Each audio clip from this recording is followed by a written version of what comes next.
Chapter 1247, Receiving the Holy Land. Hellscythe_Fluffy Goblin. Chapter 1247, Receiving the Holy Land. After Scorpion left, the middle-aged man called Uncle Lee shifted his gaze towards the ranger beside him. The ranger carried a gray double-string bow on his back. Although the ranger hid his appearance under a black cloak, his large stature made it difficult for others to miss him. If not for the ancient bow, most would assume that he was a shield warrior or guardian knight. Ghost, when the time comes you'll strike first. Remember to use all of your black arrows, Uncle Lee said in a deep tone. I know you're normally very stingy, but we cannot afford to be careless this time.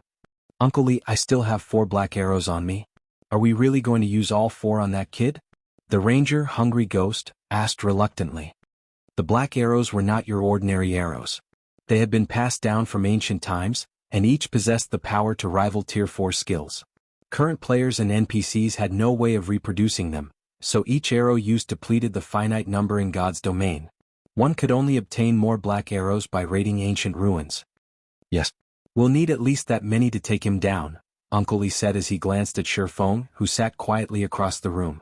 Smiling, he continued, although he has yet to achieve a domain as 100 Leaves said, he is not far from it either. With his frightening basic attributes and powerful skills, killing him will be slightly more difficult than killing actual domain realm experts. No wonder why 100 Leaves requested assistance from the guild leader. I guess I can use him as a guinea pig. Hungry Ghost's interest grew upon hearing Uncle Lee's explanation.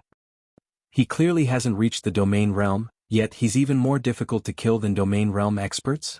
A petite female elementalist beside Uncle Lee muttered as she followed his gaze to Shifeng. Licking her lips, she continued, in that case, he should have quite a few epic weapons and equipment on him. We should be able to make a fortune. Uncle Lee, seeing as you've appraised him so generously, are you thinking of making a move personally this time? A shield warrior asked excitedly. Every time Uncle Lee made a move they learned a lot from him. Unfortunately, very few assassinations required Uncle Lee's involvement. The other members of the team were usually enough for the job. If Uncle Lee really joined the fight, their long trip here would be worth it. MHM. Although you have a high chance of killing him if you all work together, this mission is very important. To make sure we complete the mission, I will have to take action as well. Uncle Lee nodded. Hearing that Uncle Lee intended to join the fight, the team members turned to Shifeng, pity in their eyes. If only they, Uncle Lee's subordinates, struck, Shifeng would have some chance of surviving. However, if Uncle Lee took action, then Shifeng had no hope whatsoever. While Uncle Lee's team chatted amongst themselves, more players joined the gathering in the hall. Some arrived from the Sea Dragon's secret land, while others came from elsewhere. By the time the Sea Dragon's secret land closed, the hall was packed with players. As expected of one of Sea's End's overlords. Its foundation is incredible. Shifeng was a little surprised as he surveyed the room. Among the players present, the lowest was level 42. As for the weapons and equipment they wore, the most inferior was level 40 fine gold rank. There were over 2,500 such players. Even a first-rate guild didn't have these bragging rights. It was not hard to imagine how the Freedom Alliance had become one of the naval overlords in Shifeng's previous life. God's domain was still in its early stages, yet already the Freedom Alliance was so strong. With the assistance of the 3 major NPC cities the Freedom Alliance controlled, first-rate guilds couldn't compare to its income or number of players it could recruit. As Shifeng silently observed his surroundings, the clamor quieted. In the next moment, Silent Entropy, the First Fleet's commander, slowly walked up the stage in the center of the hall. Now that everyone is here, let us begin. Loudly, Silent Entropy continued. According to the rules, we will reorganize the leveling maps for each fleet based on their performances and losses in the secret land. I'll announce the results now. The present Freedom Alliance members were tense. Although the Alliance's leveling areas were all high-resource maps, there were also huge differences between them. I'm sure everyone already knows this, but the fleet with the best performance this time is our 3rd Fleet. Hence, from today on, 3rd Fleet will take over Stormwind Shelter and Silent Lumberyard. Placing in 2nd is the 8th Fleet. It will take over the Silent Canyon and Reef Sea. 1st Fleet came in 3rd. It will occupy the Black Altar and Lock Cemetery. As Silent Entropy announced the various fleets' ranks, silence reigned over the hall. Nobody could have imagined such a massive transformation. While everyone already knew that the 3rd Fleet had placed first this time, The fact that the 8th Fleet had placed second came as a big surprise. Meanwhile, the 3rd Fleet's members were ecstatic. Shi Feng released a sigh of relief as well. With this, his plans could come to fruition. In the past, Stormwind Shelter had become a miniature holy land due to the Sea God's Temple in Stormwind Town. Like the War God's temples on land, the Sea God's temples offered various quests. At the same time, players could accumulate points with the Sea God's Temple and trade them for items. However, the Sea God's Temple in Stormwind Town was slightly special. Not only could players trade their points for rare items, but they could also trade for laboratories. To combat players, the laboratory wasn't worth anything. To lifestyle players, however, it was a treasure that allowed them to improve rapidly. Although the Sea God's Temple's laboratories could not compare to Titan City's research rooms, they were superior to the basic meditation rooms in a 3-star shop. Although laboratories contained dense mana, players could also research information about the various lifestyle classes. Although the information available was basic, it saved lifestyle players time as they didn't have to rely on trial and error. They could rapidly familiarize themselves with the various materials and production methods available in God's domain. They could then create new products more easily and become master lifestyle players.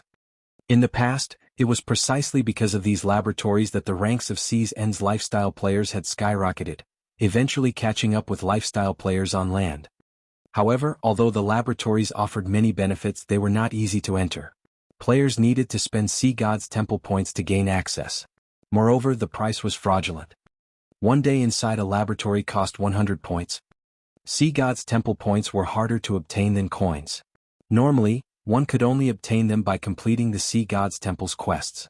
Players also had the option of trading in rare items such as the runic crystals, with each worth 10 points. Unfortunately, runic crystals' drop rate was extremely low.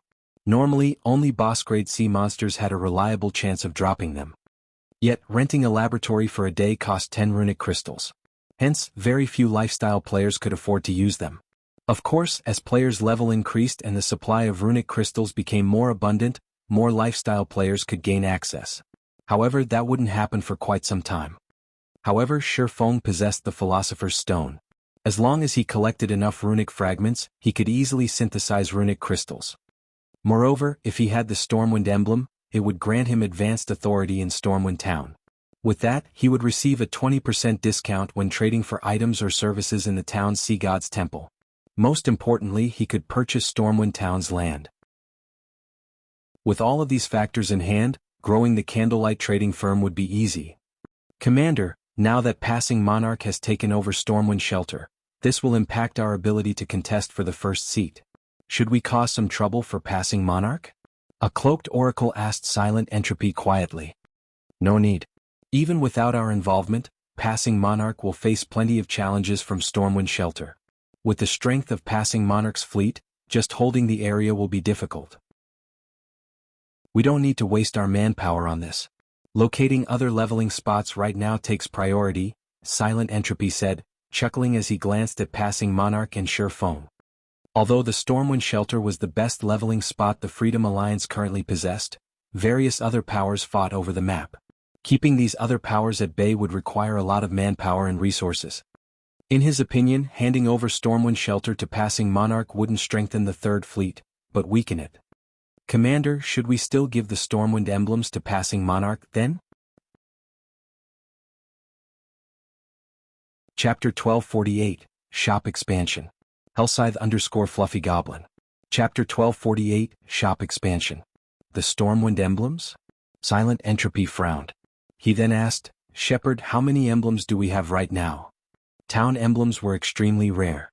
Although they could not be used to take full control of a town, they did make it easier for players to pick up quests and develop in the area.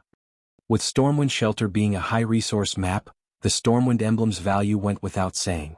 Could even rival an epic item. 2, the oracle named Shepherd answered softly. Only 2? Why do we have so few? Silent Entropy could not help but grow curious. Haven't we been exploring Stormwind Shelter? Normally, when they explored a new map, they easily obtained 8 or 9 town emblems, even more if they were lucky. The First Fleet had put everything they had into exploring the area. It was inconceivable that they had only obtained 2 Stormwind emblems so far. Commander, Stormwind Shelter is different. In other maps, the first kill of boss grade C monsters has a higher chance of dropping town emblems, but the bosses in Stormwind Shelter have an extremely low drop rate. Thus far we've obtained the first kill of more than 20 field bosses. We have also been farming the map's monsters. Even then we have only obtained 2 emblems so far. The drop rate is that low? Silent Entropy was surprised when he heard Shepard's explanation. It seems the Stormwind emblem is worth quite a lot. However, if we don't hand them over to Passing Monarch, he will leverage the Alliance's rules against us. Let's do this then. Give him one of the emblems. While you're at it, tell him about the low drop rate, lest he comes looking for trouble. Understood.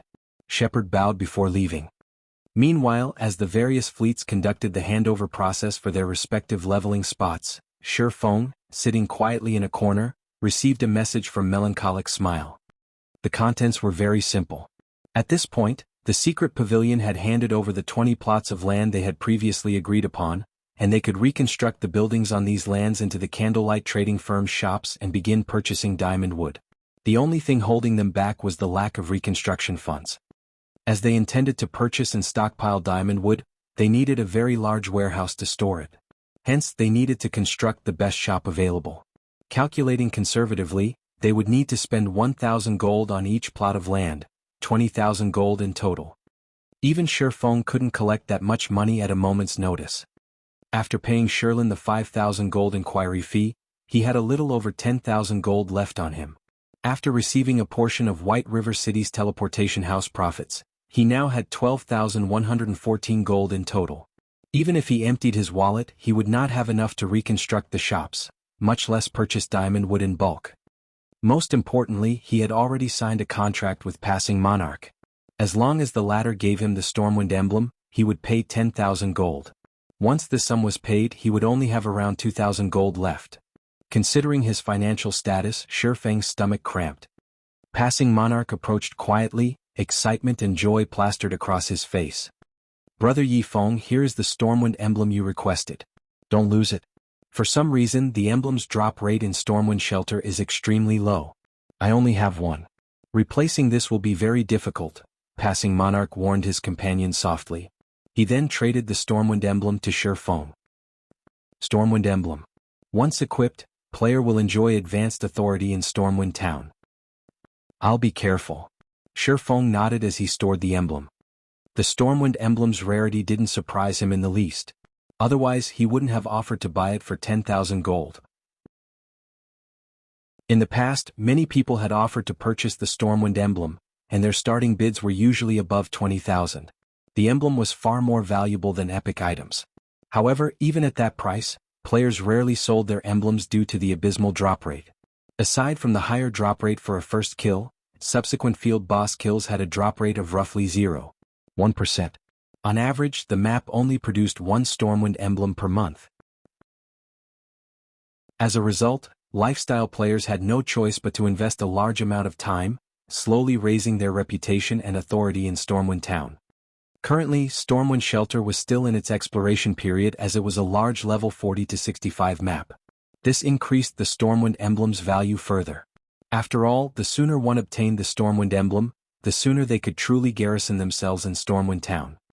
If Shi Feng headed out to farm the Stormwind emblem himself, even if he relied on divine providence, he would likely need to spend 2 or 3 days grinding. This was the best-case scenario. At this point, the various naval powers had likely monopolized the majority of Stormwind Shelter's field bosses. He would be lucky if he even got his hands on a handful of bosses. If that were the case, he would have to waste even more time grinding in Stormwind Shelter. Hence, the 10,000 gold he spent to obtain the Stormwind emblem was a worthwhile expenditure. Following which, Shi Feng handed over the remaining 9,500 gold to Passing Monarch, completing the contract between them. After receiving the coins, Passing Monarch sincerely offered, "Brother Yi Feng, why don't you join us in the grind in Stormwind Shelter? I've recently received some information on the map from Silent Entropy. We'll split the loot from the bosses we kill. You'll also have priority over swordsman equipment. How about it?"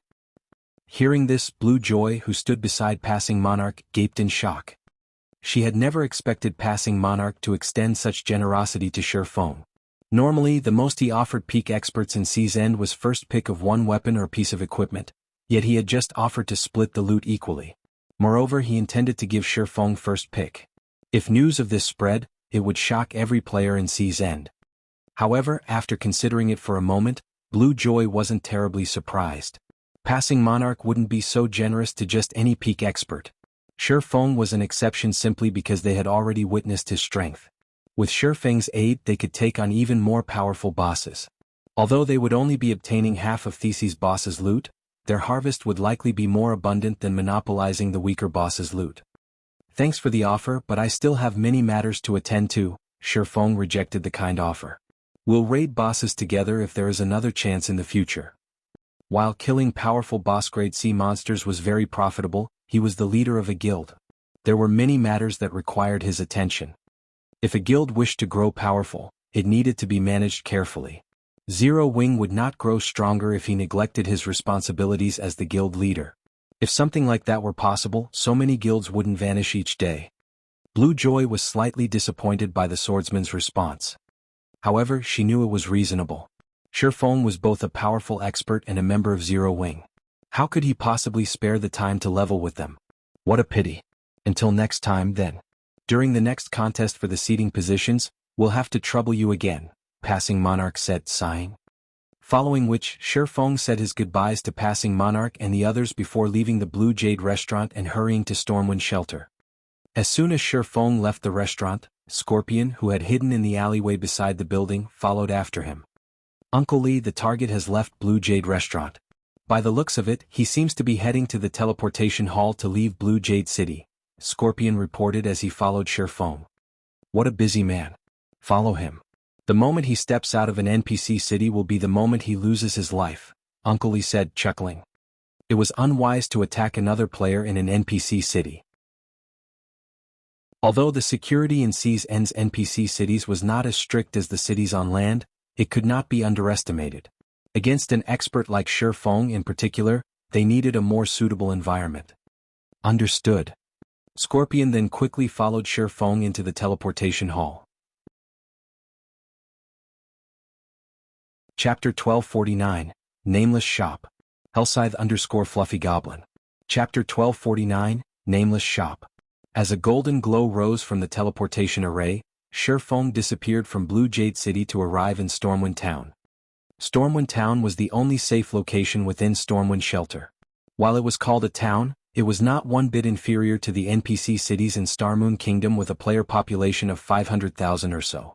Moreover, the NPC guards garrisoned here were all level 120 and above. The town's security was only second to Sea's End's 12 major cities. Not many have come here to level up yet. Shifeng examined his surroundings after leaving the teleportation hall. He saw fewer players on the street than NPCs. However, after giving the matter some thought, he found the situation reasonable. After all, Stormwind Shelter was a level 40 to level 65 map.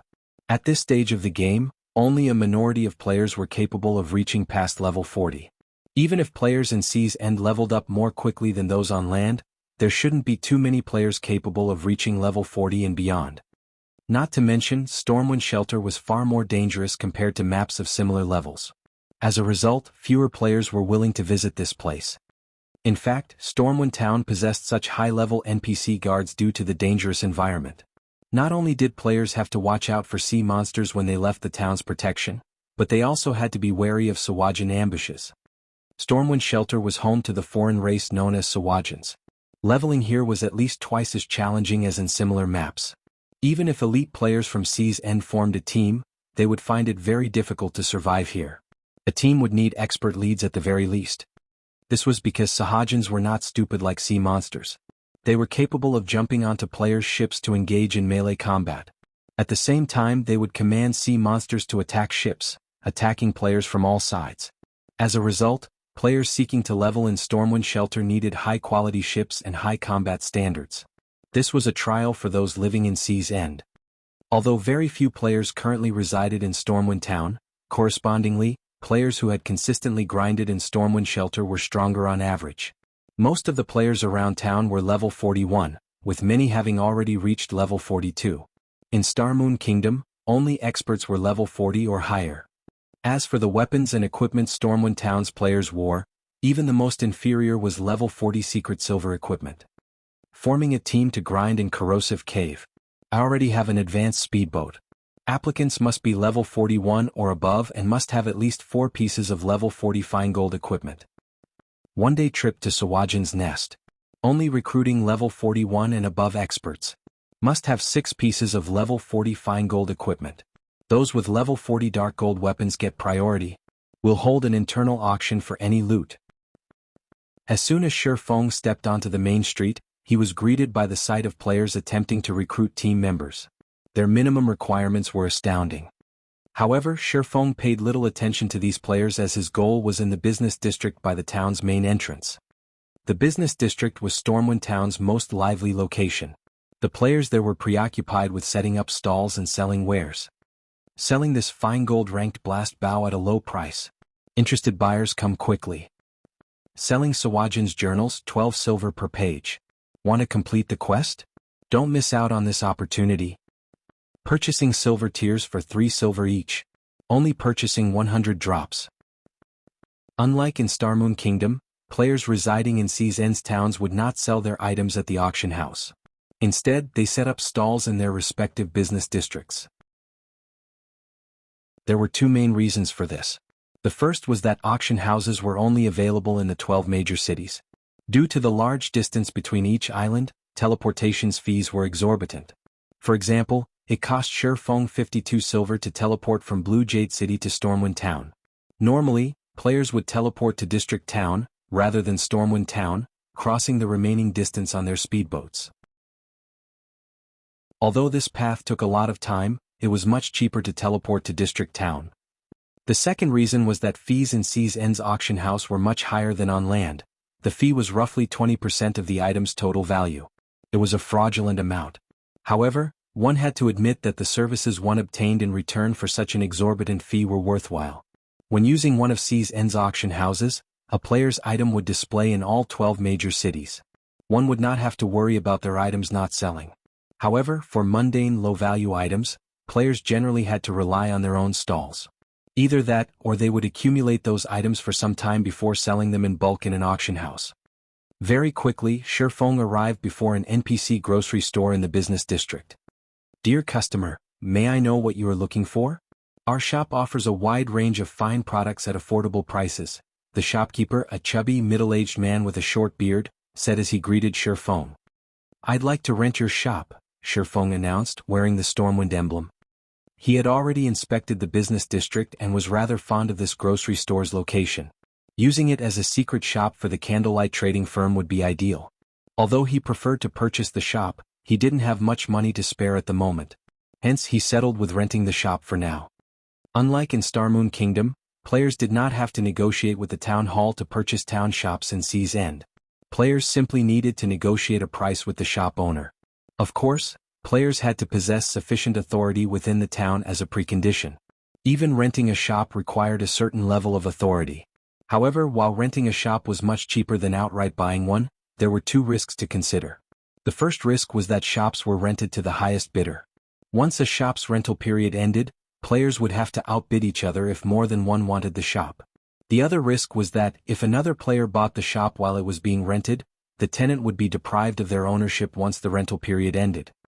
Hence, renting was only a temporary solution.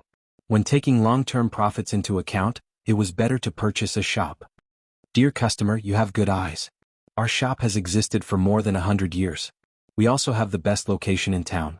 As you are a valued guest, I can offer you a 10% discount. You can rent this shop for 900 gold per month, the shopkeeper said, joy lighting up his eyes as he rubbed his hands together. Alright, I'll rent a month. Shi Feng was slightly astonished when he heard this price.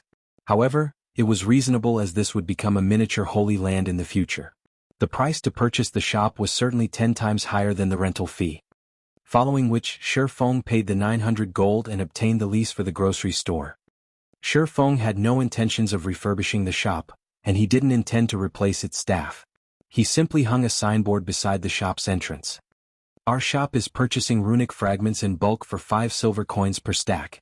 We are only purchasing a limited number each day. Although it was only a small wooden signboard, when the passers-by saw it, they were stunned. Crap, am I hallucinating? An NPC is actually purchasing runic fragments for 5 silver coins per stack. Did the House of Seas open this shop? Ah, wonderful. I was just thinking of returning to a city to sell my fragments to the House of Seas. Although the price is slightly lower here, if I sell my stock, I can save on teleportation fees. Many players grew ecstatic as they looked at the 2-story tall grocery shop. Throughout Sea's End, only the House of Seas shops purchased runic fragments in bulk for a high price. No one else dared to do so. As for NPCs, they only purchased runic fragments for 40 copper per stack.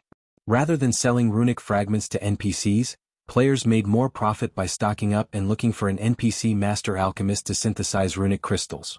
Although the synthesis success rate was only 10%, the synthesized runic crystals sold for at least 10 silver each. If one were lucky, they could get 1 runic crystal for every 5 runic fragment stacks. It was the equivalent of selling fragments for 2 silver per stack. Unfortunately, raising one's favorability with an NPC master alchemist was somewhat difficult. Synthesizing runic crystals also cost time and money. As a result, ordinary players rarely choose this option. Hence, now that an NPC shop wanted to purchase runic fragments at 5 silver per stack, why wouldn't they be excited? This was a great opportunity for them to make a fortune. Immediately, players swarmed the grocery store, dashing straight towards the NPC staffs manning the shop and tapping open their trade windows. Initially, these players placed 1 stack in the trade window. After confirming that the purchase price was indeed 5 silver per stack, they placed every runic fragment they had into the window and clicked Trade. The entire process as smoothly as flowing water. These players' trades were far faster and more accurate than dodging boss monsters' attacks. In the blink of an eye, the grocery store had purchased over 200 stacks of runic fragments.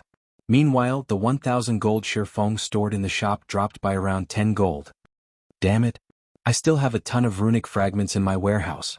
Please wait for me. Aside from the crowd that had rushed into the store, a larger crowd dashed to the bank on the main street. Some players had even gone as far as to leave their own stalls unattended. Meanwhile, news of the Nameless shop's request for runic fragments spread very quickly throughout Sea's End. Chapter 1250, The Herb Garden's Magical Effect. Hellscythe_Fluffy Goblin. Chapter 1250, The Herb Garden's Magical Effect. Why are there so many people in that shop? Is that shop selling something special? That can't be right. I visited this town multiple times and have been in every shop. If I recall correctly, that shop should be a grocery store only selling common goods. It shouldn't have anything special to offer. Let's take a look. In any case, we are on break right now. Teams that had just returned from the fields grew curious when they saw the grocery store packed with players. Although Stormwind Town was quite large, elite players would investigate every new town or city to avoid missing some hidden or advanced quest. This was simply one of the basics of being an elite. By now they had already explored Stormwind Town. However, the grocery store had never once been this popular. Naturally, they were curious. What? The shop is buying runic fragments at 5 silver per stack. Impossible. If this is true, can't our team earn 45 gold if we sell the 900 fragment stacks we've accumulated? The curious players were surprised when they read the sign hanging beside the entrance. These players immediately dashed into the shop for fear that they would miss the opportunity to sell their runic fragments. At the same time, they had swiftly contacted their companions and had them retrieve all of the fragments they had stockpiled in their warehouses. It seems that this has been quite effective. Shirfeng, who quietly watched the crowd through the grocery store's second-floor window, nodded in satisfaction at the flow of players entering the shop. After a short moment, the grocery store had purchased over 7,000 stacks of runic fragments. He couldn't even store so many fragments in his bag. However, he hadn't only spent so much money on rent just to purchase runic fragments. If that were the case, he could simply set up a street stall. Rather, he had done so to build a sturdy foundation here for the candlelight trading firm. In the past, the Stormwind Empire had become a miniature holy land due to the area's sea god's temple. Not only did the sea god's temple give players access to the wondrous laboratories, but it also allowed players to trade for the sea god's blessing. When one spoke about the most profitable item produced in Sea's End, it was none other than the sea god's blessing. While this item might not be particularly valuable in Sea's End as players here relied on their ships in combat, it was a different story for players on land. Faced with severe environments, sufficient resistances were necessary for players. Not only did the Sea God's Blessing increase all of a player's resistances by 100 points, but it was also capable of increasing a player's basic attributes by 10% for 12 hours. Moreover, the potion did not have a cooldown and its effects could stack. Whether one raided a dungeon or adventured in the fields, the Sea God's Blessing was a must-have potion. Time passed quickly. As Feng had nothing better to do, he decided to fiddle with the Spacetime Herb Garden. The grocery store sold plenty of items including herb seeds. Although the herbs were common, they were enough for Feng. Feng wasn't an alchemist, but he knew what kind of potions players would need during particular times. He also knew which herbs were necessary to craft these potions. Around level 40, I recall that the various large guilds had focused on exploring ancient ruins. The various guilds had been desperate for lunar potions. The lunar potion's main material is the moonlight flower. Planting moonlight flowers isn't a bad option right now, Feng thought to himself. Normally, ancient ruins were located underground. Because of that, it was usually very dark inside. Even if players used spells, they would only illuminate a small area. This made their progress difficult and dangerous. Avoiding monster ambushes was particularly challenging. Hence, the lunar potion had become very popular around this stage of the game in the past. The lunar potion allowed players to see in the dark. In addition, the potion had a long duration, making it suitable for exploring underground ruins. It wasn't hard to find the lunar potion's recipe, and any advanced alchemist could easily produce it. Only moonlight flowers, the potion's main material, was considerably rare, and this resulted in a low supply of the potion on the market. If he could obtain a large quantity of moonlight flowers, he could mass-produce lunar potions. Making a fortune would be a piece of cake. Currently, as the various large guilds had already begun to raid ancient ruins, the lunar potion's market price had already reached 6 silver per bottle. This price was already rivaled that of the intermediate all-recovery potions.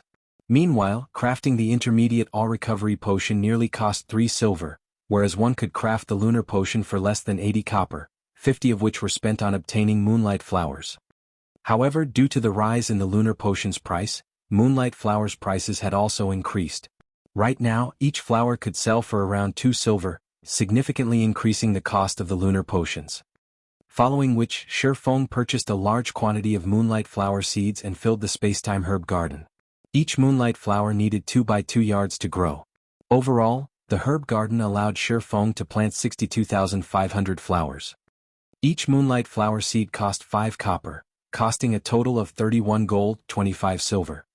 While 62,500 flowers seemed excessive, when taking into consideration the flower's survival rate, he would only end up with a small harvest in the end. Normally, the various large guilds didn't bother to nurture any less than hundreds of thousands of herbs. Fortunately, the Spacetime Herb Garden was an epic tool. Feng didn't need to invest too much time or money to grow the flowers. After Feng finished planting the seeds in the Spacetime Herb Garden, he received a communication request from Fire Dance. "Guild leader, I've arrived," Fire Dance reported softly. "Good. I've given you access to the second floor, so come up," Feng nodded. While he fiddled with the Spacetime Herb Garden, he had also sent for Fire Dance to bring him the Philosopher's Stone. With Fire Dance's equipment and strength, she could come and go without anyone noticing her. "Guild leader, here is the Philosopher's Stone you asked for," Fire Dance said as she entered the second floor room. She then took the Philosopher's Stone from her bag before looking around curiously. By now, runic fragments filled the room. Rather than a room, it looked like a warehouse. "Thanks." Feng excitedly received the Philosopher's Stone. "With this, I can finally begin my work." "Guild leader, the candlelight auction is tomorrow. Melancholic and the others are preparing for it right now. Aqua is still stuck inside the secret technique space, while Snow is managing things on Stone Forest Town and Lake Heart City's side. They don't know what has happened in the guild," Fire Dance said. "Some time ago, many experts with hidden identities attacked our dungeon raiding teams, causing significant losses." "Experts with hidden identities? Could they be Dark Guild members?" Feng asked. After the Dark Guilds their previous lesson, they should have been weak. He hadn't expected them to strike again. That shouldn't be the case. According to the reports from our members who fought these experts, they are all highly skilled. There were also quite a few Refinement Realm experts among them. I believe that they are from a super guild, Fire Dance said, shaking her head. They wouldn't dare attack in the open, so they're trying to start a secret war of attrition? Shi Feng frowned. Since they want to play, we'll entertain them. When the various superpowers in God's domain wish to target a particular guild, they generally use such hidden tactics. Eventually they would wear the targeted guild to death. After all, in such battles of attrition, the members of both guilds would lose levels as well as weapons and equipment. Without sufficient strength and background, surviving a war of attrition was impossible. Right, one more thing. Guild leader, our members have passed the inferior legendary treasure chest trial. I brought the treasure chest with me. Now all that's left is for you to open it. Fire Dance said as she excitedly took a massive chest from her bag and set it before Shi Feng.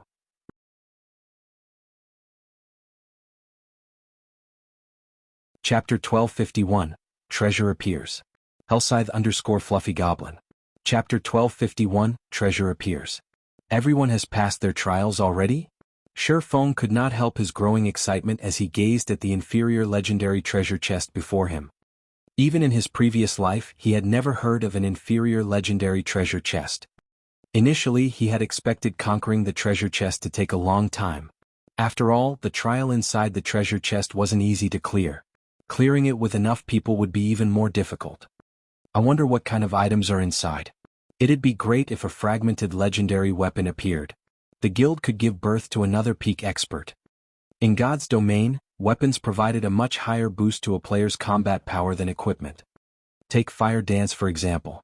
Although she was only a refinement realm expert with 1000 transformations abilities, she had a high chance of defeating Void Realm experts of the same level. Please let there be several items inside. Shi Feng suppressed his excitement as he activated Divine Providence. He then activated the treasure chest. The inferior legendary treasure chest's loading bar began to fill slowly. It took much longer than opening an epic treasure chest. 5 seconds, 10 seconds, 15 seconds. Fire Dance, who stood beside Shi Feng, struggled to settle her nerves as she watched the loading bar. After 20 seconds, a clear click resounded throughout the room. Immediately, both Shi Feng and Fire Dance held their breath as they watched the lid open, a myriad of colors slipping through the gaps. The treasure chest also radiated an aura that weighed on Shi Feng. As for Fire Dance, she had unconsciously taken a step backward. What an intense feeling. Shi Feng was inwardly surprised. If the shop were not strengthened by magic arrays, both the dazzling light and the powerful aura would attract everyone's attention in Stormwind Town. As the lights gradually dissipated, the items inside the treasure chest were revealed. When Shi Feng and Fire Dance saw the treasure chest's contents, however, they were flabbergasted. The inferior legendary treasure chest only contained 2 items. There was nothing else. One of these items was an exquisite black and white cape, while the other was a design. There were fewer items inside the treasure chest than they had expected. Normally, a treasure chest had between 3 and 5 items, yet this one only had 2. This was even after Shi Feng had activated Divine Providence. It seems it really is unrealistic to ask for 2 fragmented legendary items from an inferior legendary treasure chest. However, these 2 items are an impressive bounty, Shi Feng thought, smiling as he picked up the items for inspection. Nightwalker's Cape, Fragmented Legendary Rank Cape. Equipment requirement: Strength 1500, Agility 1200. When equipped, all resistances increased by 100%. All damage received reduced by 30%. Strength increased by 40%. Agility increased by 50%. Endurance increased by 30%. Ignore levels plus 20. Movement speed increased by 30%. Attack speed increased by 30%. Reaction speed increased by 30%. Additional passive skill 1 dash. Nightwalker.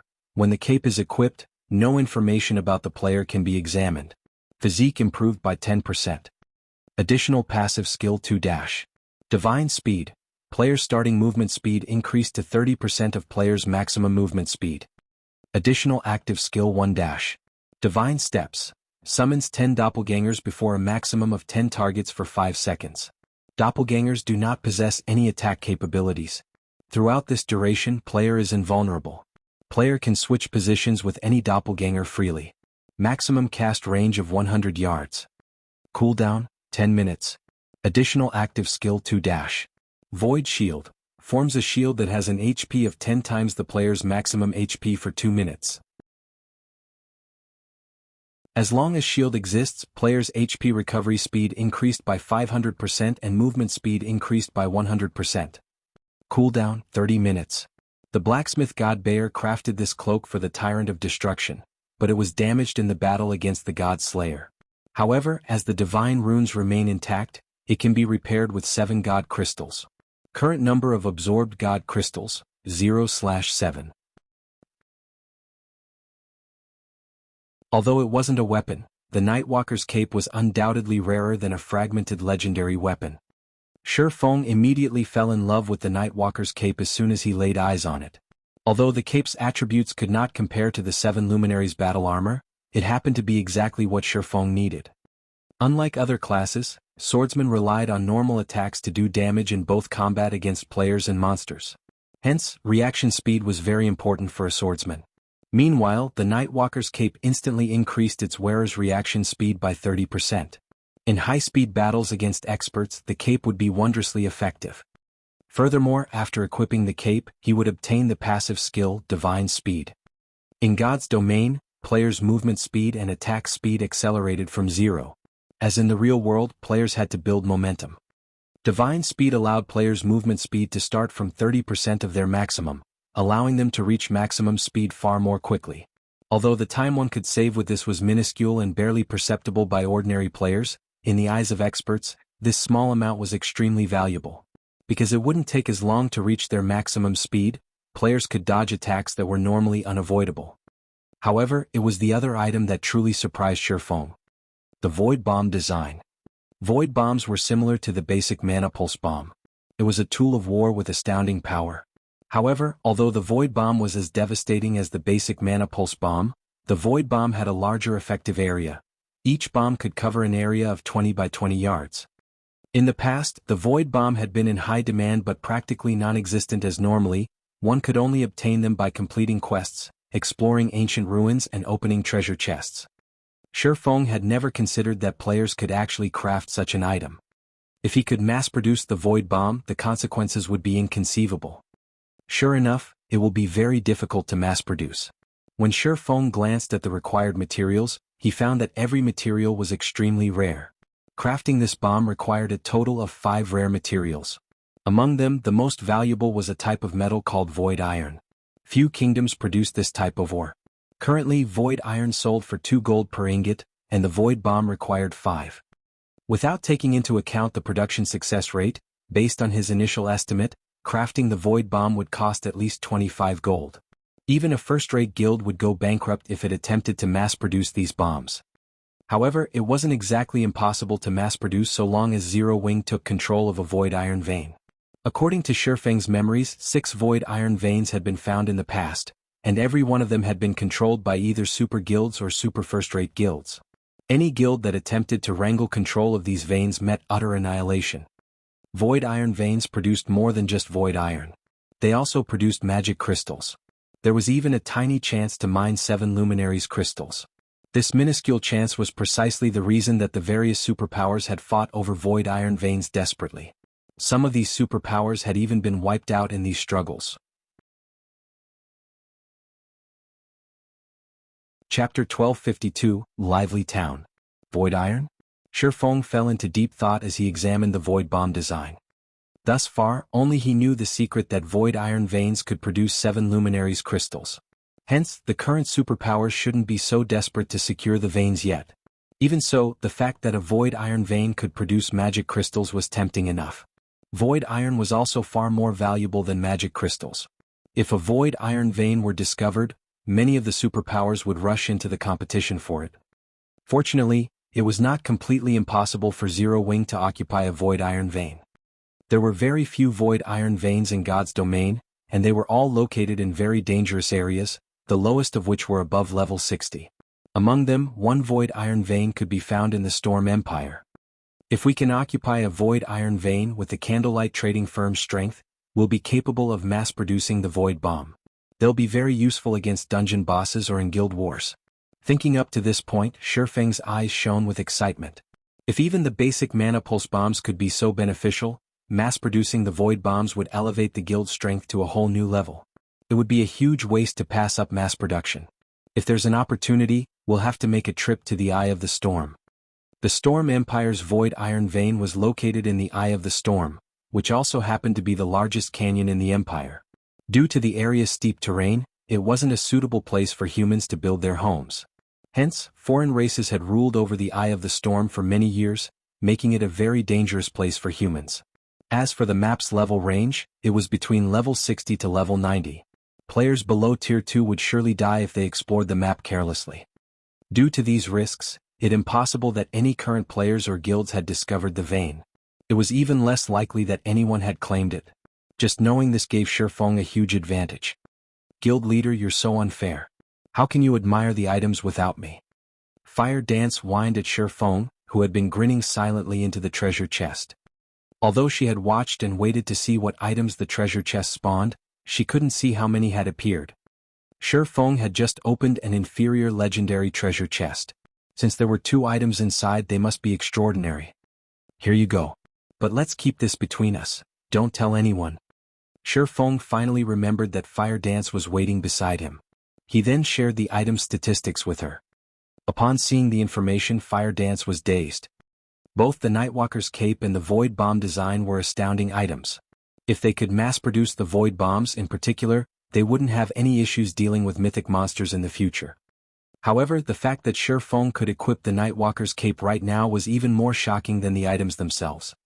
Her 1,000 transformations only had an equipment requirement of 700 strength and 700 agility, yet the Nightwalker's cape required 1,500 strength and 1,200 agility. Even level 50, Tier 2 players would be hard-pressed to meet such high requirements. Guild leader, what level are you right now? Fire Dance asked curiously. Level 50, Shifeng responded nonchalantly. He had no intention of hiding the truth from Fire Dance. Hearing this response, Fire Dance was speechless. She knew that Shifeng possessed a hidden class. Moreover, leveling up his class required double the EXP of a normal class. Meanwhile, she had been trying desperately to level up. She had even taken down so many bosses with Shifeng. Even so, she was only level 48. Although she was only 2 levels away from level 50 with her leveling speed, she would roughly need another 5 or 6 days before hitting that milestone. Alright, snap out of it. I'll send the Void Bomb design back with you, but first, make a few trips to the Sea God's temples, Shifeng said, chuckling. He needed to synthesize a large quantity of runic crystals. He did not have the free time to travel to and from the Sea God's temple. Meanwhile, Fire Dance was both stealthy and swift. As long as she held the Stormwind emblem, she could convert the runic crystals into Sea God's temple points before converting those into Sea God's blessings. Following which, Shifeng rapidly synthesized one runic crystal after another. A stack contained 100 individual runic fragments, and each synthesis required 50 fragments. Fortunately, the Philosopher's Stone had a synthesis success rate of 100%. In just a few seconds, Shifeng finished synthesizing a runic crystal. As Shifeng synthesized runic crystals and Fire Dance moved the runic fragments from the shop's warehouse to the 2nd floor. Damn it! Why is that bastard still inside the shop? How many does he intend to buy? Scorpion muttered in annoyance as he glared at the grocery store opposite of the open-air bar he watched from. As he did not want to alert Shifeng of his presence, he did not dare move too close to the swordsman. After all, experts of their standards were extremely sensitive to their environments. If he accidentally leaked the slightest killing intent, Shifeng was likely to discover him. When stalking targets of Shifeng's caliber, he maintained a distance of over 200 yards. Stormwind Town's security was much stricter than Blue Jade City's. Although these guards' levels were lower, there wasn't much difference to players of his level. They would die instantly either way. He couldn't afford to strike inside Stormwind Town. It would only be time to make his move after Shifeng left the town to grind or quest. Time passed quickly. Before Shifeng realized it, the 1,000 gold he had set up to purchase runic fragments had depleted. In the end, the shop had purchased 20,000 fragment stacks in total. With this, he had bought out nearly every player in Stormwind Town. However, news travels quickly, and players from other cities had discovered that a grocery store in Stormwind Town was purchasing runic fragments. They had rushed in from nearby towns and cities. Even now, a long line of players still waited by the shop's entrance. Crap. Why aren't they buying any more? I just arrived, for God's sake. Are you guys buying fragments tomorrow? I still have 30 stacks here. The players outside of the shop grew flustered, afraid that they had missed their chance to make some money. Dear customers, please rest assured that our store will purchase a large quantity of runic fragments every day. However, as we have already reached our quota for today, please come back tomorrow, one of the female NPCs managing the store formally announced as Shifeng had requested. Hearing the announcement, everyone outside the shop relaxed. Many reluctant players even decided to spend 2 silver coins to set a stall up beside the store. They intended to wait until the next day to sell off their runic fragments. The business district had grown quite lively. As more time passed, even more players rushed to the area as some set up stalls and others visited bars to chat while they passed the time. In less than half an hour, the crowd had doubled. Guild leader, have these people lost their minds? They're actually willing to wait until tomorrow to sell their runic fragments? Fire Dance was confused as she watched the players crowd the street outside the shop. Rather than waiting here doing nothing, it would be much more profitable to grind or quest. It isn't that easy to make money in God's domain. These players have particularly larger expenditures, Shifeng explained, smiling bitterly in response to Fire Dance's question. Fire Dance was a considerably powerful expert. After joining Zero Wing, her strength had even increased by leaps and bounds.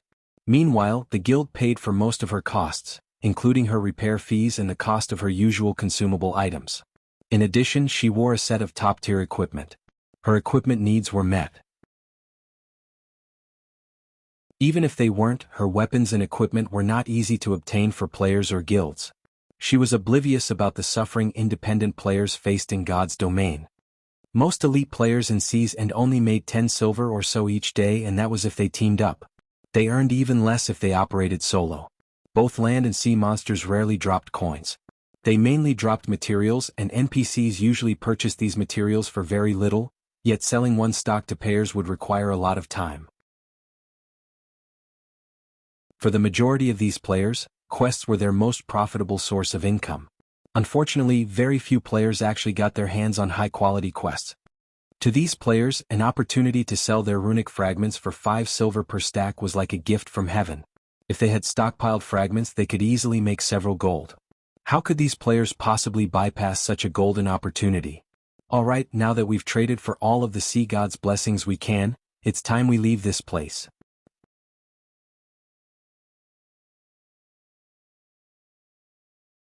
Chapter 1253, Money Earning Tactic. Guild leader, are we returning to the guild? Fire Dance asked. She had already made multiple trips to the Sea God's temple, trading points for a total of 8,000 bottles of Sea God's blessing. She had also seen the potion's effects, and she had to admit that it was a miracle tool for grinding and raiding dungeons. If players could increase their attributes by 10%, dungeons would become at least 10% easier. This way, players could lower the equipment and weapon requirements, and they could dispatch more players to difficult dungeons. The Sea God's blessing also increased players' resistances by 100 points, making it even easier to raid bosses that dealt magical damage. Moreover, the potion had a duration of 12 hours. That was more than enough time for a 50-man team to raid a large-scale team dungeon. If they offered the Sea God's blessing to their guild members in exchange for guild contribution points, their members could level up and upgrade their weapons and equipment much faster. No.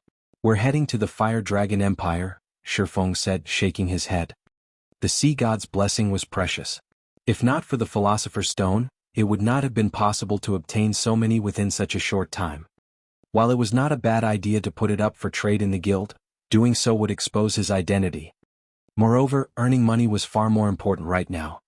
In the past, the Sea God's blessing had sold for a maximum of 2 gold in Sea's End and 3 gold on land during its peak. Land players hadn't discovered the Sea God's blessing yet, making this an excellent opportunity to make a fortune. If he waited until more players in Sea's End realized how important this potion was, and news of the potion spread to the mainland, he would lose the opportunity to sell it for a high price. Fortunately, there were a limited number of Sea God's temples available, and each temple only stocked 50,000 bottles of Sea God's blessing each week. It wasn't even enough to satisfy Stormwind Town's players. So the price shouldn't be affected over much. In any case, he had to earn as much as he could while he didn't have any competition. The Fire Dragon Empire was one of the 4 great empires. The empire stood at the peak of God's domain in both quantity and quality of experts. The empire was home to plenty of powerful adventurer teams. Thus, it was an ideal place to sell the Sea God's blessing. He also had the option of selling the potions in Blackwing City. However, as the Sea God's blessing was relatively affordable, more players would fight over it in the Fire Dragon Empire. Although he would have to spend quite a bit on teleportation fees, compared to the potential profits, the expenditure was negligible. Following which, Shi Feng descended the stairs. As for Fire Dance, she activated stealth and followed as they traveled to the Fire Dragon Empire together. Since Fire Dance had picked up 8,000 bottles of Sea God's blessing, Shi Feng's bag couldn't store them all. He needed help transporting the potions. It's him? He's finally leaving? A hint of excitement flashed in Scorpion's eyes when he saw Shi Feng exit the shop. Quickly, he finished the glass of liquor he had just ordered. Overall, he had waited several hours for Shi Feng to leave the shop. Although it was common for assassination experts like himself to wait several hours at a time on a mission, stakeouts were tiresome. However, before Scorpion could celebrate, he saw Shi Feng head towards the teleportation hall. After traveling all the way here, he doesn't plan to go out and level? Scorpion was confused as he watched Shi Feng leave the town via the teleportation hall. Suppressing his bubbling frustration, he called out the system map and checked Shi Feng's current location. Flame Dragon City? Scorpion nearly cracked his teeth when he saw the location on the map. Flame Dragon City was the Fire Dragon Empire's imperial capital. The security there was several times higher than Stormwind Town's. It was even more difficult to take out a target there. Excellent. I refuse to believe you won't head out to level or quest at some point. Scorpion ground his teeth as he paid 7 gold, 20 silver to teleport to Flame Dragon City as well, his hatred of Shi Feng growing ever stronger. A single teleportation fee had lightened his pockets by 20%. Sea's End was already quite far from the Fire Dragon Empire. Meanwhile, the fee for teleporting out of Sea's End was more expensive than elsewhere. Very players chose to travel to the mainland to level. Even if they did decide to do so, they would travel via a flying ship, which was much cheaper. Flame Dragon City. As the imperial capital of one of the 4 great empires and the venue for the Dark Arena, the player population surpassed the other empires' capitals. Moreover, the Fire Dragon Empire had a treaty of alliance with the several neighboring kingdoms, which resulted in 40% cheaper teleportation fees between these countries, attracting even more players. One could see plenty of player trading firms as they wandered through the capital's business district. Many independent adventurer teams also sold rare items monsters had dropped. It would be great if White River City were even half as impressive as this city. Shi Feng sighed ruefully as he gazed upon Fire Dragon City's business district. 2-star shops were still extremely rare. Generally, only first-rate guilds had the capacity to set one up. However, as he walked through the business district, he saw plenty of 2-star shops. Moreover, Fire Dragon City had long since activated the flying transportation feature, allowing players to travel to leveling spots that could not be reached with teleportation arrays. The various trading firms displayed even more impressive merchandise. Even level 40 fine gold equipment was available for purchase. Only the prices for such items were much higher than market value. It was clear that the shop owners did not want players to buy these items, intending to keep them on display. Only level 40 secret silver equipment and below sold normally. Even so, this was astounding. In Starmoon Kingdom, one typically only found level 40 secret silver equipment in the auction houses. After all, God's Domain's mainstream players had yet to reach level 40. Meanwhile, it was because these trading firms sold the best equipment available that adventurer teams visited so frequently. After all, they might come across weapons or equipment that suited them. However, Shi Feng wasn't here to visit these shops. Rather, he was bound for the auction house. The Fire Dragon Auction House was the largest auction house in the Fire Dragon Empire. The empire itself ran the establishment. Players throughout the empire's various major cities could view every item sold here. As long as an item was of sufficient quality, one would not have to worry about it not selling. Only the processing fee was somewhat expensive, as high as 15% of the final selling price. In addition, the auction house charged a storage fee. The longer an item lingered in the auction house, the higher the fee would be. If one sold an item that was not particularly attractive, they might actually lose money. After arriving at the Fire Dragon Auction House, Fire Dance was amazed by the breathtaking view. The Fire Dragon Auction House was humongous. It was even larger than Blackwing City's Blackwing Auction House. It easily took up an area of 3 or 4 stadiums with a 50,000 capacity. Moreover, the auction house had 100 floors and was over 700 meters tall. A sea of players drifted in and out of the auction house. Independent players, members of small guilds, as well as members of large guilds were here to purchase materials. Shi Feng wasn't particularly moved. After all, he had seen the Fire Dragon auction house when Flame Dragon City had been at its peak. Far more players had visited the auction house back then. After entering the auction house, one could see a large number of NPC waiters and administrators standing around the main hall. If players were lost, they could simply ask these NPCs for directions. These NPCs would then provide them detailed explanations of the auction house. Once inside the building, Shi Feng approached the item sale area. As there were many players seeking to sell their items, despite so many NPCs, Shi Feng had to wait for some time before his turn. "Sir, may I know what item you wish to sell today?" the female NPC staff member asked, smiling. "I wish to sell this item. Please appraise it," Shi Feng said as he handed a bottle of Sea God's Blessing to the NPC receptionist. The Fire Dragon auction house operated somewhat differently from the auction houses in other kingdoms and empires. Normal items were not accepted here. Only items of bronze rank or above could be sold here. Furthermore, players weren't allowed to set any random price. They had to abide by the NPC's minimum price. Of course, players could set higher prices. "Sir, the starting price for the Sea God's Blessing is set at 1 gold, 20 silver. Storage for 24 hours will cost 3 silver, or you can store the item for 48 hours at 6 silver, the NPC receptionist reported once she finished appraising the potion. "I'd like to set the starting price at 1 gold, 60 silver and store the item for only 24 hours. I will sell 3,000 bottles in total. Sell 150 bottles every 1 hour, Shi Feng said as he retrieved one bottle of Sea God's Blessing after another. Seeing so many bottles of Sea God's Blessing, the NPC receptionist was momentarily stunned. However, she recovered quickly and accepted the 3,000 bottles.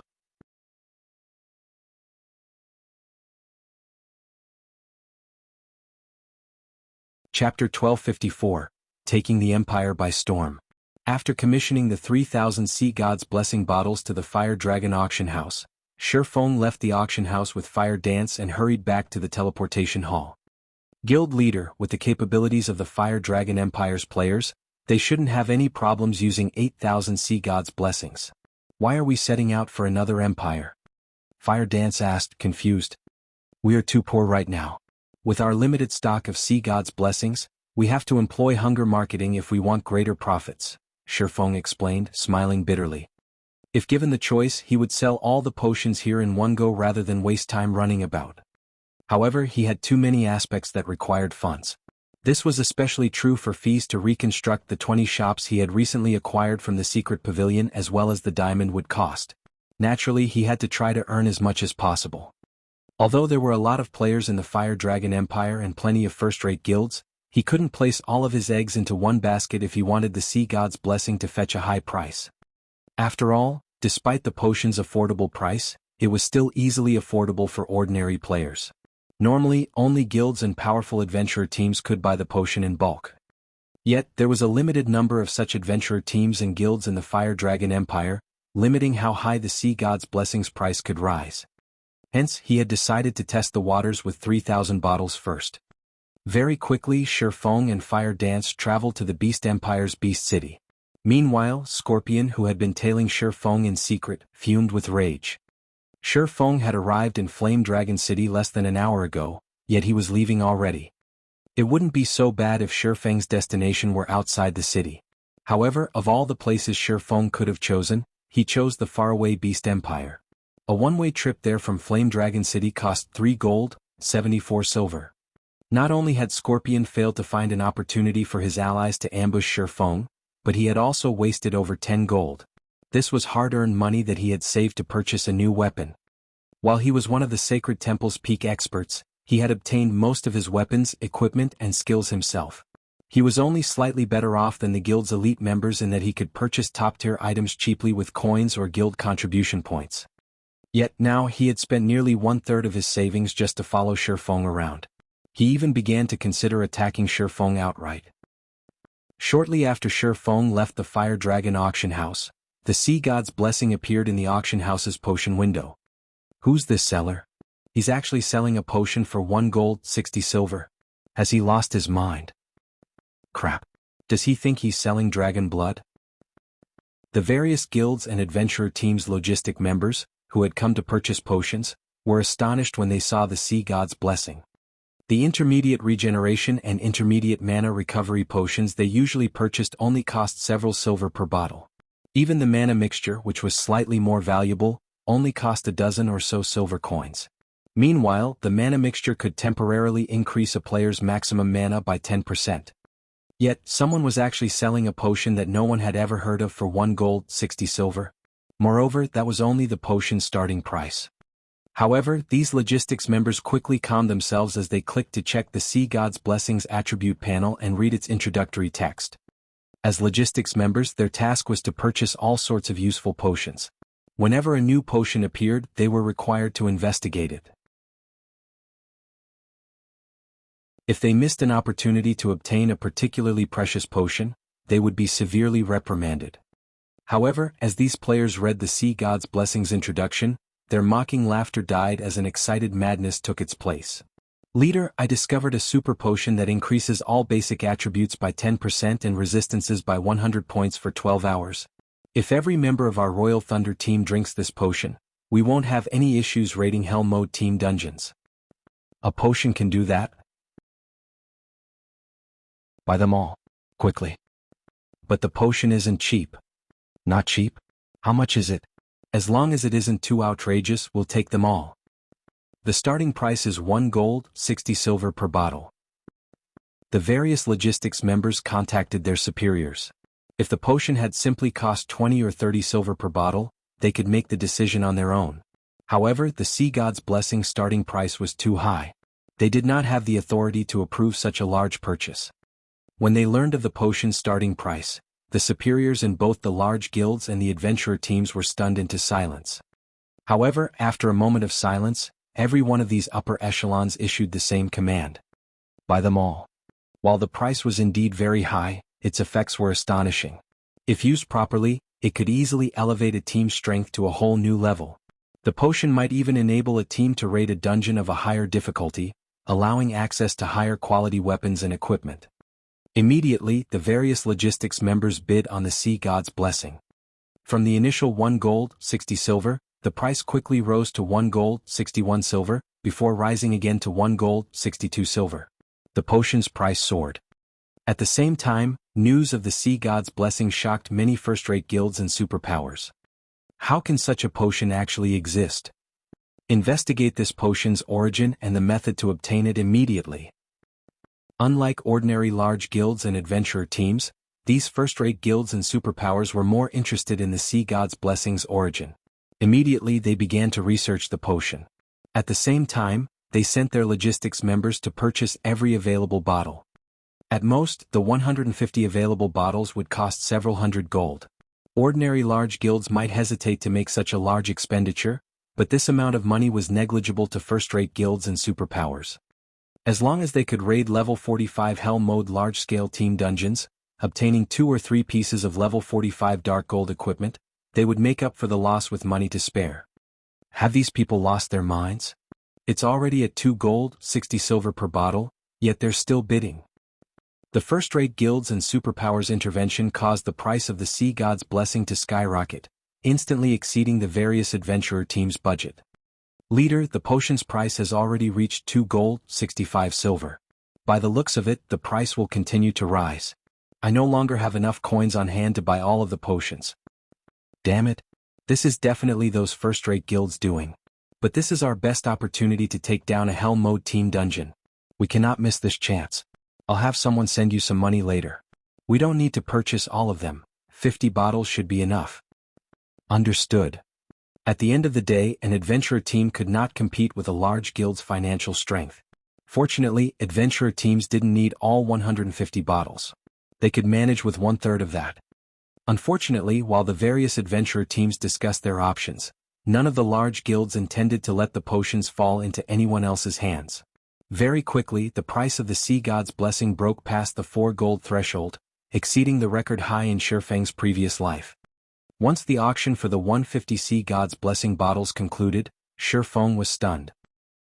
System: the Sea God's Blessing you placed in the auction house has sold. After deducting the procedural fees, 5 gold, 16 silver has been sent to your bag. System: the Sea God's Blessing you placed in the auction house has sold. After deducting the procedural fees, 5 gold, 24 silver has been sent to your bag. System: the Sea God's Blessing you placed at the auction house has sold. After deducting the procedural fees, 5 gold, 19 silver has been sent to your bag. A series of 150 system notifications bombarded Shifeng. In the blink of an eye, he had gained nearly 800 gold.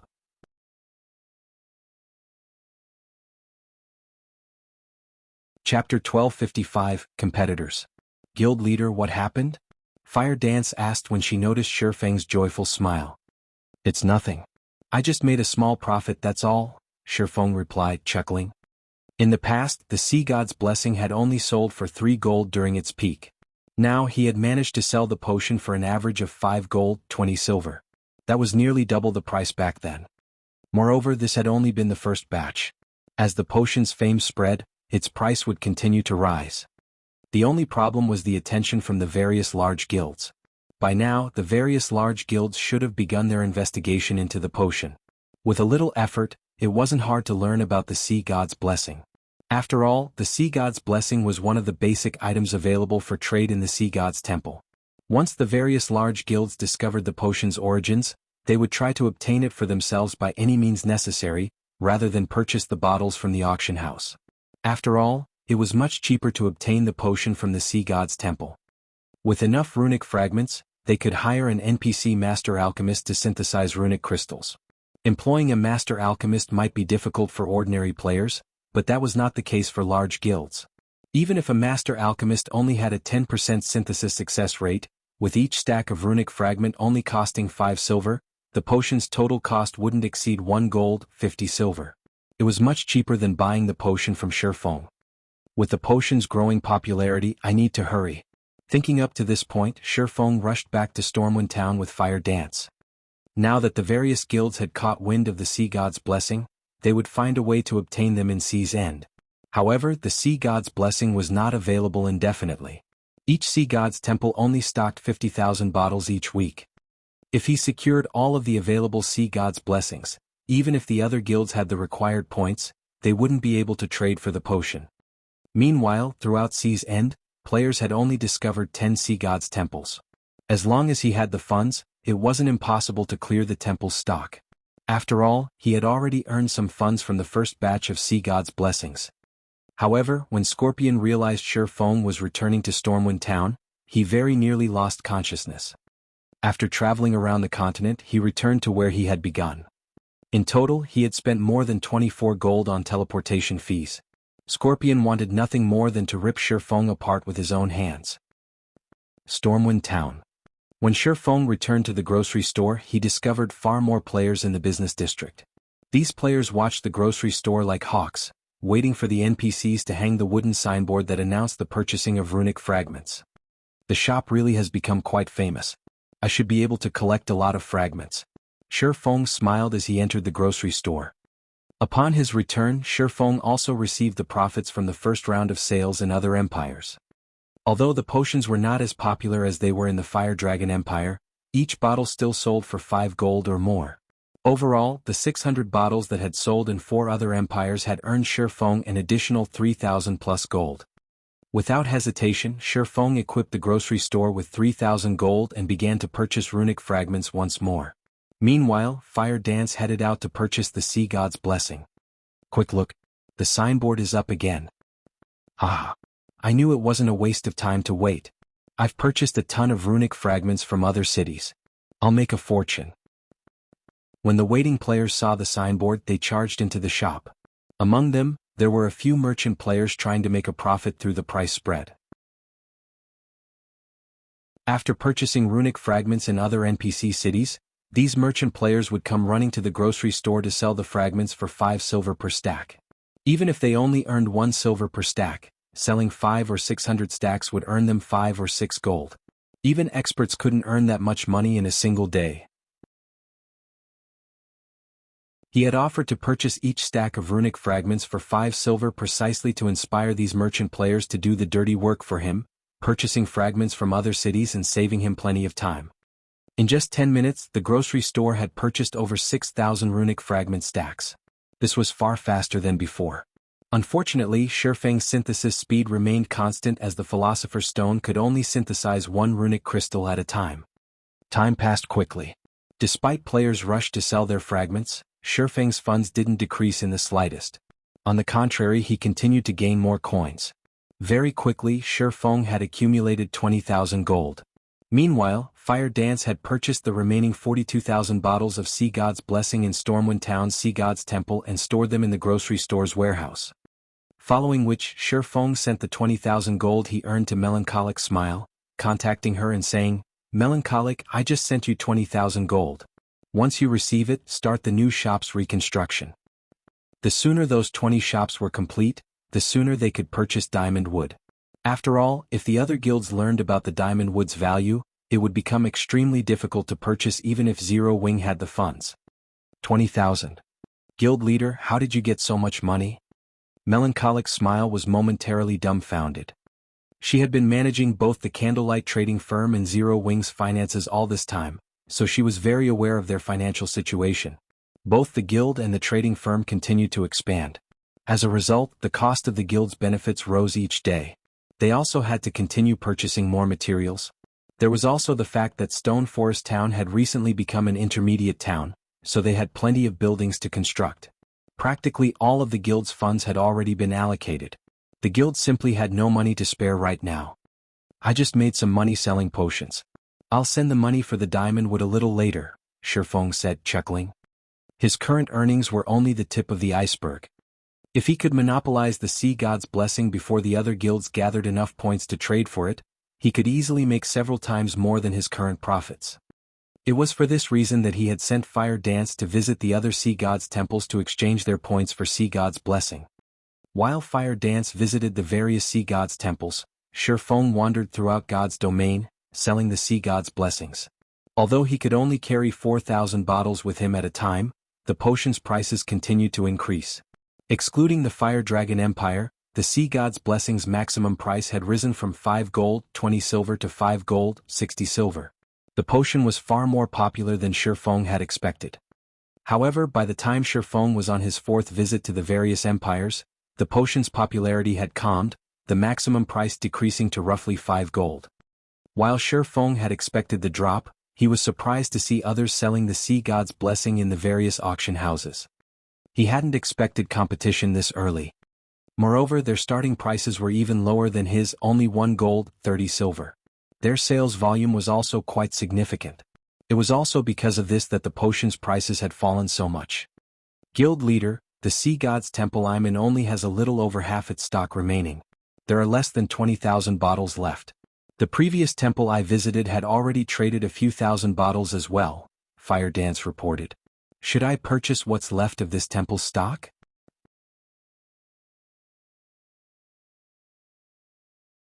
Chapter 1256, Tyrant vs. Lunatic. I've really underestimated them this time. Shifeng smiled bitterly as he shook his head. He had worried about the various empires' guilds, yet he had completely forgotten about the various naval powers in Sea's End. The Sea God's Blessing cost a considerable number of Sea God's Temple points. Regardless of how powerful the empire's guilds were, it was impossible for them to afford so many Sea God's Blessings in 30 hours or so. After all, an NPC Master Alchemist's synthesis success rate was very low. It could take anywhere from 10 to a few dozen attempts to succeed once. Factoring in the time it required to synthesize fragments, any guild would need a miracle to purchase a few hundred bottles within 30 hours, even with half a dozen NPC Master Alchemists. Even if the Empire's powers worked together, it was impossible for them to obtain more than 10,000 bottles. After all, there were only so many NPC Master Alchemists available. The only people capable of obtaining so many Sea God's Temple points were the local superpowers. For Sea's End superpowers, it was not difficult to obtain the temple points. They could obtain the points either through quests or trading items such as runic crystals. Not only could one obtain runic crystals through synthesis, but they could also obtain them by killing boss-grade sea monsters in Sea's End. Guild leader, should we continue to purchase the potion? Fire Dance asked as she watched Shifeng on the screen. They had rushed to purchase the Sea God's blessing in the first place to avoid competition, limiting others' access to the potion. Now that the Sea God's temple she was in had already traded over 30,000 bottles, this would impact their ability to sell the potion for a high price. Of course. Why wouldn't we? At worst, we'll earn a little less profit, Shifeng said, chuckling. Although competition would decrease the price, they could still earn coins at a frightening rate. Moreover, he had the Philosopher's Stone to synthesize runic fragments. Even if the potion sold at its minimum price, he would still make a profit. Furthermore, he had already met his initial goal. The Sea God's blessings price had surpassed his expectations. After repeated sales, he had over 60,000 gold on hand. It was enough to deal with matters such as his Tier 2 promotion, purchasing diamond wood and reconstructing Stone Forest Town. They also had nearly 140,000 bottles in the grocery store's warehouse. Even if he sold the potion for 2 gold per bottle, he would have more than enough money to construct his city. Understood. After giving the matter some thought, Fire Dance understood Shifeng's reasoning. She also felt that she had been a little too greedy. Stormwind Town. After returning to the grocery store, Shifeng discovered that the crowd around the shop had disappeared. Now there were only a few dozen people around. Every one of these players radiated an imposing aura, their very postures threatening anyone who dared to approach. Just as Shifeng neared the shop, a robust, middle-aged man called out to him, "Friend, are you trying to sell off your runic fragments?" Shifeng nodded, pretending to be just another adventurer trying to make some gold. "I'd advise you to go elsewhere then. The House of Seas has quarantined this grocery store. Anyone who enters the shop will be declared an enemy of the House of Seas. It isn't worth provoking them for a few dozen silver," the robust man explained. A few players had tried to go in, but the house's members had used a Tier 2 magic scroll and killed them as soon as they left the shop. Not only had the players lost a piece of equipment, but they've also become targets for the House of Seas. The player from the organization that used the scroll is only level 30. He's not worried about the NPC guards killing him or losing a few levels in jail. How tyrannic. Hearing the middle-aged man's warning, Shifeng glanced at the 20-man team standing in front of the shop, and indeed, there were 5 level 30 players among them. These level 30 players in particular wore ordinary equipment. As for the other team members, they were either level 42 or level 43 players equipped with level 40 fine gold equipment. A few of them even wore 2 or 3 pieces of level 40 dark gold equipment. It was clear that these expert players were here to scare off ordinary and elite players. If an ordinary expert disregarded the warning, these House of Seas members would finish them off with a Tier 2 magic scroll. With this, the House of Seas had successfully barred Stormwind Town's players from selling their runic fragments to the grocery store. As long as players stopped selling their runic fragments, Shifeng would lose his source of runic crystals. Although he could travel around cities to purchase runic fragments himself, his acquisition rate would be many times slower. The House of Seas has always been tyrannical. There are only a few powers in Seas End capable of competing with them. If independent players like us provoke them, we won't survive in Seas End, the middle-aged man said, sighing. The House of Seas is searching madly for the shopkeeper. They've announced that the shopkeeper will have to operate under their management if they wish to continue in Seas End. I feel bad for the guy. Just by opening a shop, he earned the ire of the House of... Huh. You're going in? Don't be stupid. Several people have already tried and failed. The middle-aged man suddenly noticed Shifeng approach the grocery store. If they target you, your life here will be over. Target? Shifeng chuckled. They've wanted me for a while now. You're already a target? The middle-aged man suddenly realized a possibility. His eyes widening, he stammered, "Could you be the person they are?" "That's right. I'm the player you feel bad for," Shifeng nodded, grinning. He then continued towards the shop, leaving the middle-aged man behind. Has he lost his mind? The middle-aged man muttered, stunned. The House of Seas had searched frantically for the grocery store's shopkeeper, yet this shopkeeper decided to reveal himself. It wasn't long before Shifeng reached the shop's entrance. Immediately, several House of Seas members blocked Shifeng's path. "Brat, this store under the House of Seas control. Get lost," a level 43 shield warrior shouted. "What if I don't?" Shifeng asked, smirking. "Kid, do you want to die? You dare to challenge the House of Seas authority?" The shield warrior bellowed. He then turned to the several level 30 players beside him, ordering, "Kill this kid. I want to see who would dare approach this shop after watching this one die." A level 30 Cursemancer revealed a tier 2 magic scroll and began to activate it. Immediately, a black magic array appeared behind the Cursemancer. 20 pitch-black blades then surfaced from the array and shot at Shifeng. Although a tier 2 magic scroll was ineffective against great lords of the same level, it could kill current players who had yet to reach tier 2 instantly. Unless the target used an invulnerability skill of some sort, there was no escaping death. Boom, boom, boom. When the pitch-black blades collided with their target, the resulting impact threw dust and dirt into the air for several yards. The players wandering about the business district were stunned. What a fool. The level 43 shield warrior wore a contemptuous expression as he watched the cloud of dust and dirt. However, as soon as the shield warrior finished speaking, a familiar voice reached his ears. "Are you sure about that?" The shield warrior spun towards the voice's source. Before anyone had realized it, Shifeng had moved behind the level 30 Cursemancer. His blue long sword, which emitted arcs of electricity, protruded through the Cursemancer's heart. Although the Cursemancer tried to speak, his HP had already fallen to 0. His head rolled to the side as his body collapsed to the ground. A pair of level 30 bronze boots dropped beside his corpse.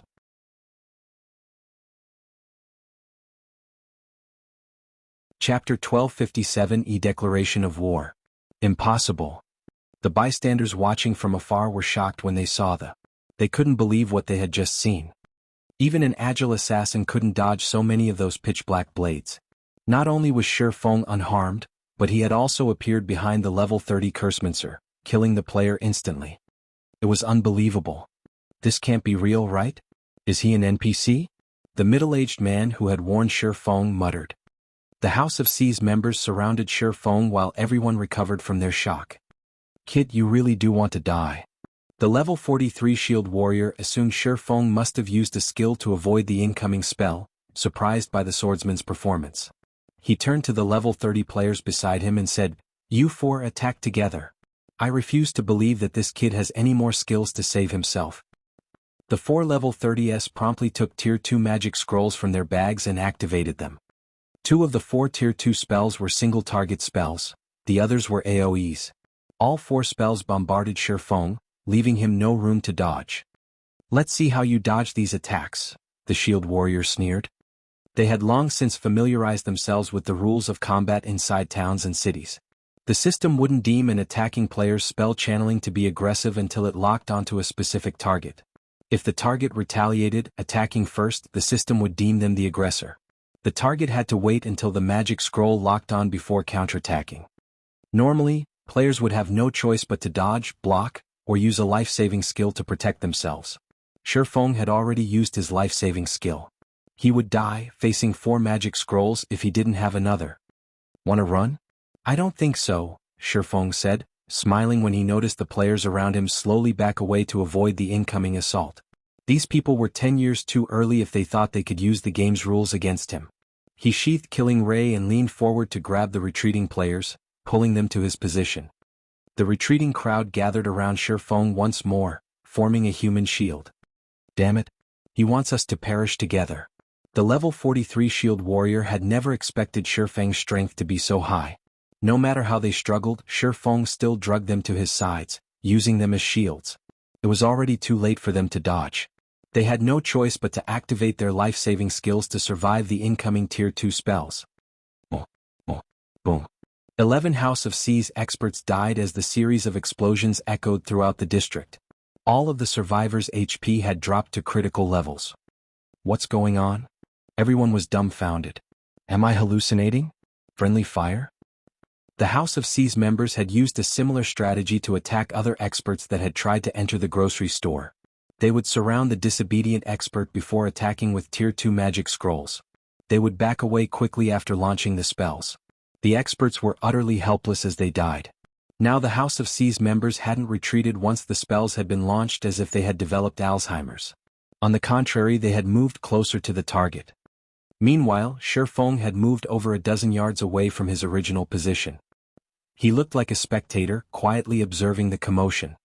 The Nightwalker's cape's effects really are impressive. As expected of a fragmented legendary item. Shi Feng gazed at the battered House of C's members with satisfaction.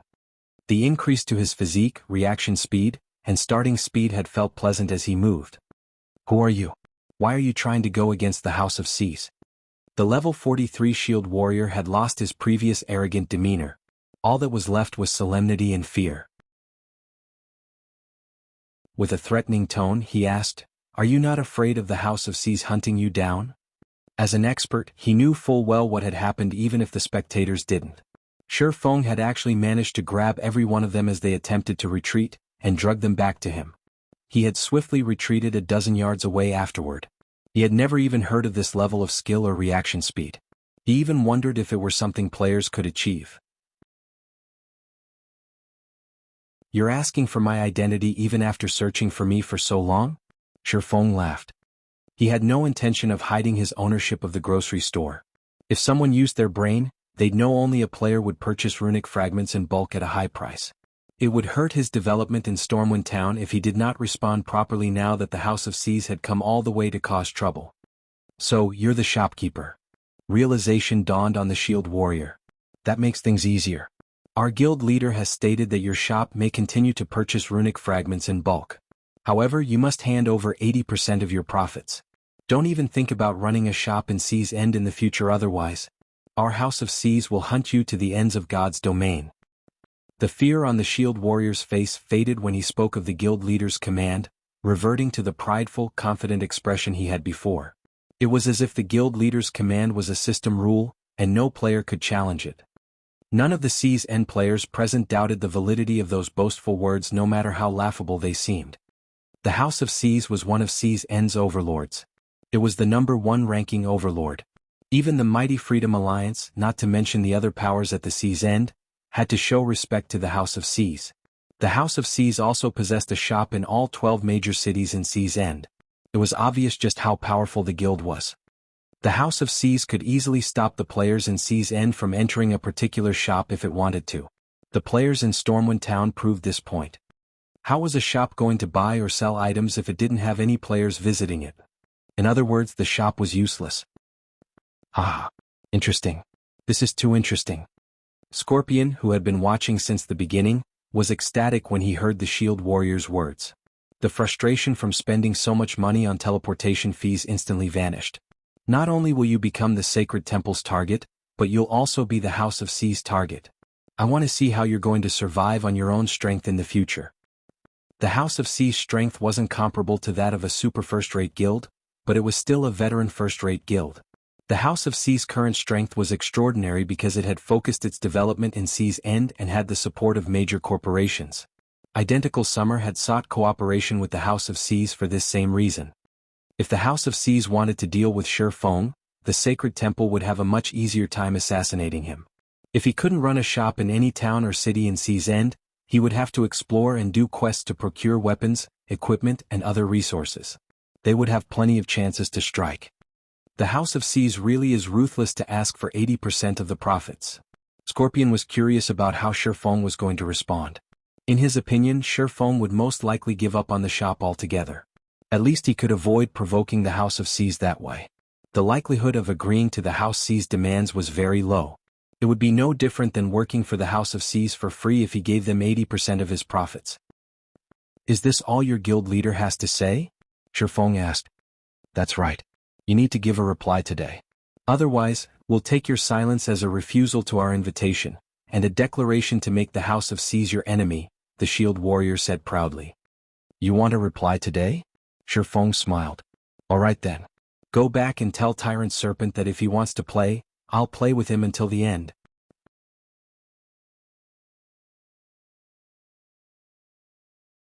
Chapter 1258, Disturbance at Sea. Although Shi Feng's tone had been casual, the entire business district had fallen silent when they heard his words.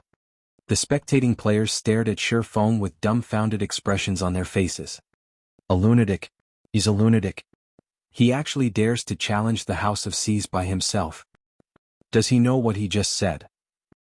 The bystanders started excitedly chatting about the situation. The House of C's was one of C's End's overlords. Only a handful of powers in C's End were bold enough to provoke the organization, Yet now, a lone player had declared war against this overload. This was the first time such an incident had occurred in Sea's End. Normally, the most they had heard was certain expert players killing an elite or expert member. Even so, such incidents became hot topics, independent players revering the player in question. Now that someone had openly declared war on the House of Seas, the various spectators commended him, even if it were just a boastful declaration. It was enough to shock players throughout Sea's End. Meanwhile, news of this matter quickly spread to Sea's End's official forums. Mysterious expert openly declares war on the House of Seas. The instant this post published, it sent waves throughout Sea's End. Does this guy want to die? Or does he plan to delete his account and start a new one?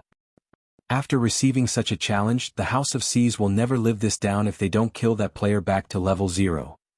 I heard that the House of Seas is trying to take 80% of that player's profits. Anybody in their position would retaliate. He's still a fool. The House of Seas has plenty of members and influence. They even have ways of hunting down assassin players. Since he's just a swordsman, he will have a hard time going out to level up from now on. That shouldn't be the case. The player has hidden his identity and appearance. Causing trouble for him won't be so easy. What do you know? Don't you know that the various large guilds have tracking experts? There are also a few tracking tools available. Not even wearing a black cloak will help this guy. After all, the black cloak can only hide a person's basic information and appearance. It can't hide a person's figure and class. With how many members the House of Seas has, they can easily send a few assassins to keep an eye on him. This guy is simply too amazing. Even if he dies back to level 0, his achievement will be recorded in God's domain's history. None of the players on the official forums had an optimistic view of Shifeng's foolish actions. However, they were happy to see such an incident. At the very least, the event would spark conversations during their daily visits to the bar. Meanwhile, back in Stormwind Town's business district, the several surviving members of the House of Seas were dazed for a long moment upon hearing Shifeng's reply. They even wondered if they had heard wrong. What a joke. They were the House of Seas, one of Sea's End's overlords. Only a handful of superpowers in Sea's End would dare to declare war against them. Even if they wanted to, they'd have to spend a long time considering the consequences before making a decision. They would avoid war unless it was absolutely necessary. Yet now, the proprietor of a measly grocery store had declared war on the House of Seas. This was simply a mockery. "This is your reply?" the level 43 shield warrior asked in a chilling tone. "That's right. No matter how many times you ask, my answer will be the same. If you want a war, then let's do it," Shifeng said nonchalantly. While the House of Seas possessed an extraordinary background, unfortunately, Sea's End was simply too far away from Starmoon Kingdom. Even if his identity were exposed, Shifeng would not be afraid to declare war. Moreover, he needed to rely on the sea god's blessing as a long-term source of income. He also planned to stock some of the potions for the guild. Hence, he intended to purchase runic fragments long-term. If the House of Seas were just a business competitor, he wouldn't mind a fair competition. However, since the House of Seas dared to hinder his path to riches, he did not mind giving them a broken nose. "You have a death wish." The level 43 shield warrior revealed a sinister expression. He then waved his hand. Immediately, 200 players suddenly surged onto the street. These players all wore the House of Seas guild emblem, and they were all level 41 and above. Quite a few had even reached level 43. The most inferior equipment they wore was level 40 fine gold rank, while quite a few had 4 or 5 pieces of level 40 dark gold equipment. Every one of these players radiated killing intent. They were clearly one of the House of Seas expert teams. Without paying heed to the NPC guards that had already reached the business district, they formed a tight circle around Shifeng. Unlike the House of Seas members that had blocked off the grocery store's entrance, these experts had originally been leveling and questing around Stormwind Town. They were not originally tasked to deal with Shifeng. Only after Shifeng's declaration of war, they had no choice but to take action. Meanwhile, Scorpion, who watched from afar, was overjoyed. "Ah! Now that this concerns the guild's reputation, the House of Seas won't let you get away even if they have to sacrifice their expert team." Scorpion was thrilled as he watched at Shifeng. Immediately he contacted Uncle Lee and said, "Uncle Lee, I found an opportunity to strike. The target is currently in Stormwind Town's business district and is surrounded by the House of Seas expert team. If Uncle Lee's party tried to assassinate Shurfeng normally, the battle would likely drag on. If the fight drug on for too long and the NPC guards arrived, killing Shurfeng would become even more difficult. Moreover, they wouldn't be able to escape, perishing alongside Shurfeng. Although they might have achieved their objective, their side would similarly suffer heavy losses. This was not a trade they were willing to make. After all, they were at least peak experts, not ordinary experts. Even if they had to die, at the very least they had to make it worth it, trading one life for another rather than an entire party for one unknown player. Now, with the House of C's members serving as a shield, not only would they distract the NPC guards, but they could also help expose Shurfeng's weakness, giving Uncle Lee and the others an opportunity to strike a fatal blow. No need to tell me. I've already seen the video on the forums. We're making our way there right now. If you see an opportunity and are confident, don't wait for us to take action, Uncle Lee instructed. Uncle Lee, rest assured. That brat has made me waste over 100 gold. If I get a chance, I will take his life, Scorpion said. So far, he had toured the continent of God's domain with Shurfeng 4 times. To continue his mission, he had even been forced to borrow over 100 gold from 100 Leaves. If he could not complete his mission, he would be saddled with debts. How could he possibly miss a chance to kill Shurfeng? Despite Shurfeng being a peak expert against 200 experts from the House of C's, he would undoubtedly lose his life. And in the event that he survived, he'd be forced to flee.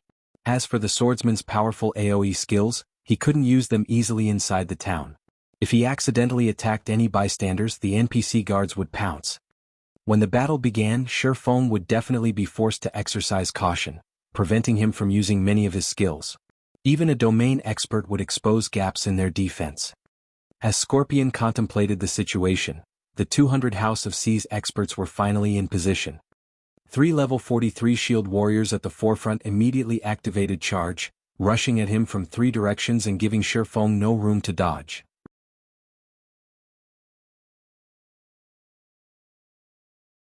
Chapter 1259, First Strike. Melees distract him. Ranged players, get ready to attack. The black-clad ranger leading the House of C's expert team commanded as he glared at Shurfeng, who remained motionless. Use a magic array to suppress the NPC guards. Do not give him any chances to escape. Almost immediately after the ranger issued the command, a golden magic array appeared in the business district. 36 magical class players maintained the array, and it instantly enveloped the 10 or so NPC guards that had been making their way towards the battle. Like a steel wall, the golden barrier only trembled slightly when the NPC guards attacked it. The barrier showed no signs of cracking. Seeing this, the spectating players revealed solemn expressions. While they were shocked by the magic array's performance, they were even more afraid of the House of C's capabilities. The NPC guards in Stormwind Town were all level 120. To players like them, these NPCs were invincible. A single hit was all these NPCs needed to finish them off. These NPCs also safeguarded independent players like themselves. It was because of this that they dared to relax and rest in Stormwind Town. Yet now, a single magic array had trapped these invincible NPCs. They suddenly realized how easily the House of C's could deal with independent players. Is this the House of C's true strength? They are actually capable of taking out a magic array that can suppress the NPC guards' movements. What a powerful magic array. Even if that guy tries to buy time, he won't last long enough for the guards to save him. Seeing the trapped NPC guards, everyone became even more afraid of the House of C's. Many inwardly celebrated the fact that hadn't made an enemy of the House of C's. Otherwise, the consequences would be unimaginable. Meanwhile, Scorpion, who had stealthily approached the center of the battlefield, was similarly shocked. He hadn't expected the House of C's to possess such a powerful foundation. However, the magic array also overjoyed Scorpion. Without the NPC guards, killing Shurfeng and getting away safely would be even easier. Meanwhile, in the center of the battlefield, 3 level 43 shield warriors charged towards Shurfeng from 3 different directions. As Scorpion watched the 3 shield warriors, he assumed Shurfeng would counter or dodge the attack, but contrary to his expectation, Shurfeng didn't move. However, when the shield warriors were only 8 yards away, starlight suddenly glittered around Shurfeng. 3 crisp clangs resounded. Immediately, the 3 level 43 shield warriors flew backward, their bodies slamming into the ground.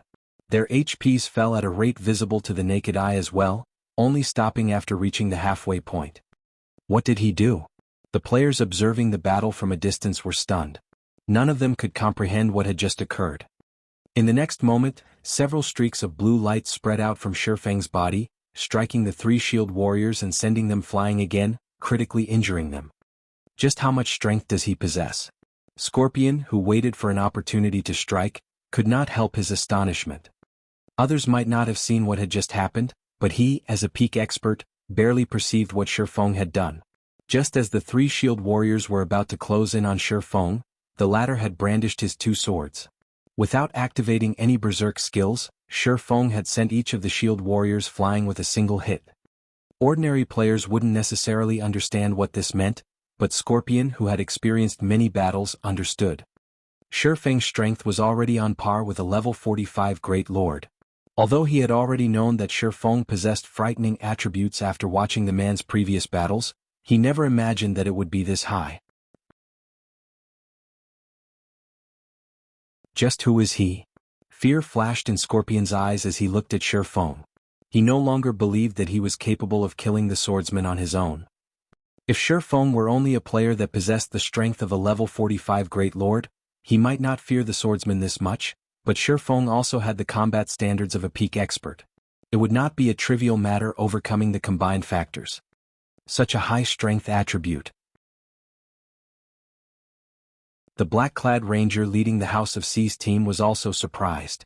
This was the first time he had encountered a swordsman capable of sending a shield warrior flying. After repelling the first attack, Shifeng did not hurry to launch a counterattack. Instead, he silently evaluated his current strength. After all, he had recently donned the Nightwalker's cape. He still did not have a concrete idea of how much he had improved. Only through actual combat would he understand his current capabilities. A normal attack is now enough to throw a level 43 shield warrior wearing top-tier equipment 15 yards. My strength should roughly be at the same level as a level 45 Great Lord. In the case of level 50 monsters, I should be at the standard of a High Lord. As expected, the Nightwalker's cape really is frightening. Shifeng was astonished. He hadn't expected his strength to rise by so much. Before equipping the Nightwalker's cape, his strength had only been on par with a level 50 Lord. Although there was only one rank between a Lord and a High Lord, level 50 was a major turning point for monsters. A level 50 Lord was significantly stronger than a level 49 Lord. Normally, only level 50 Tier 2 Berserkers wearing full sets of level 50 Dark Gold equipment could rival a level 50 Lord's strength. The only reason he achieved a similar result was the Heavenly Dragon's Breath and the numerous epic weapons and equipment he possessed. Hence, it was truly inconceivable that he possessed the strength of a level 50 High Lord without activating a Berserk skill. Fragmented legendary items are truly amazing. Just by equipping two, I have grown so much stronger. It really makes one wonder how terrifying those fellows with a legendary item and numerous fragmented legendary items were. Shifeng sighed ruefully as this thought ran through his mind. If his strength is so high, he must have activated a Berserk skill. But why don't I see any signs of one? The black-clad ranger was confused as he stared at Shifeng. However, he quickly shook the thought from his mind. Forget it. Even if he has ridiculously high strength, at the end of the day he is still only one player. He can't fend off our attacks too many times. The second MT group, advance. Coordinate your movements with the first group to pin him down. Activate all of your life-saving skills and berserk skills. Healers, focus everything you have on them. Ranged players, start attacking. I want to see just how long he can last. Immediately, 3 Guardian Knights stepped forward. Joining the 3 Shield Warriors, all 6 MTs activated their berserk skills and life-saving skills as they executed a joint attack from multiple directions. Simultaneously, the dozens of ranged players standing in the distance launched their attacks, blotting out the sky with spells and arrows. Now that I've completed my initial evaluation, it's about time to this battle. Shifeng glanced at the 6 MTs, whose HPs exceeded 50,000, as he activated Heavenly Dragon's power. Immediately, his strength rose by 150%, HP by 500%, and defense by 300%. He then took a step forward and vanished. Where did he go? The black-clad ranger looked around. However, despite his efforts, he failed to find any traces of Shifeng. The rest of the players wore similarly blank expressions as they wondered how a living, breathing human had disappeared without a trace. As the crowd searched for Shifeng, the 6 MTs suddenly collapsed, numerous bloody roses blooming across their bodies. How? The black-clad ranger was flabbergasted when he saw Shi Feng reappear and the MT's collapse. His mind failed to process what had just happened. Just what did he do?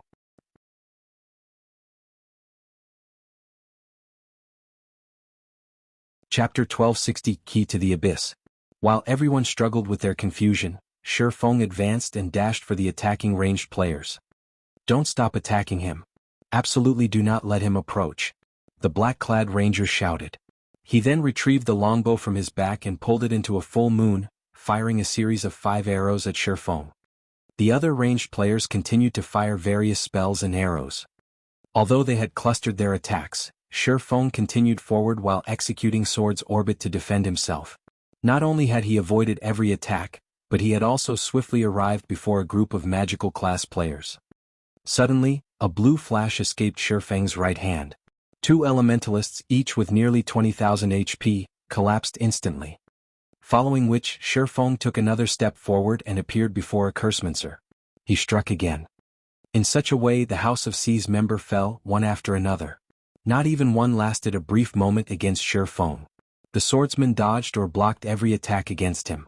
Despite the enemy's control skills, due to the aura of space, they failed to slow Shi Feng down. At this point the House of C's looked like a joke. Despite watching one ally collapse after another, the House of C's members were utterly helpless. How can this be possible? The level 43 shield warrior who led the initial 20-man team was stunned. He had expected Shi Feng to die yet. Against a single player, the House of C's experts were powerless. The shield warrior even wondered if Shi Feng was, in fact, a player. Compared to the House of C's members, the surrounding spectators were truly dumbfounded, their eyes nearly falling from their sockets. The House of C's was one of C's overlords. Not only did the guild have plenty of experts, but many of these experts were ridiculously strong. Any one of them could easily slaughter the crowd. Yet, in front of Shi Feng, these experts were little more than balloons. With a single poke from Shi Feng's blades, these experts popped. Sure enough, it is too much to ask the House of C's to defeat him. Scorpion could not help but sigh and shake his head as he watched the House of C's members die. The gap in attributes between both sides was simply too vast. One needed more than numbers to bridge this gap. Shi Feng fought like a humanoid great lord.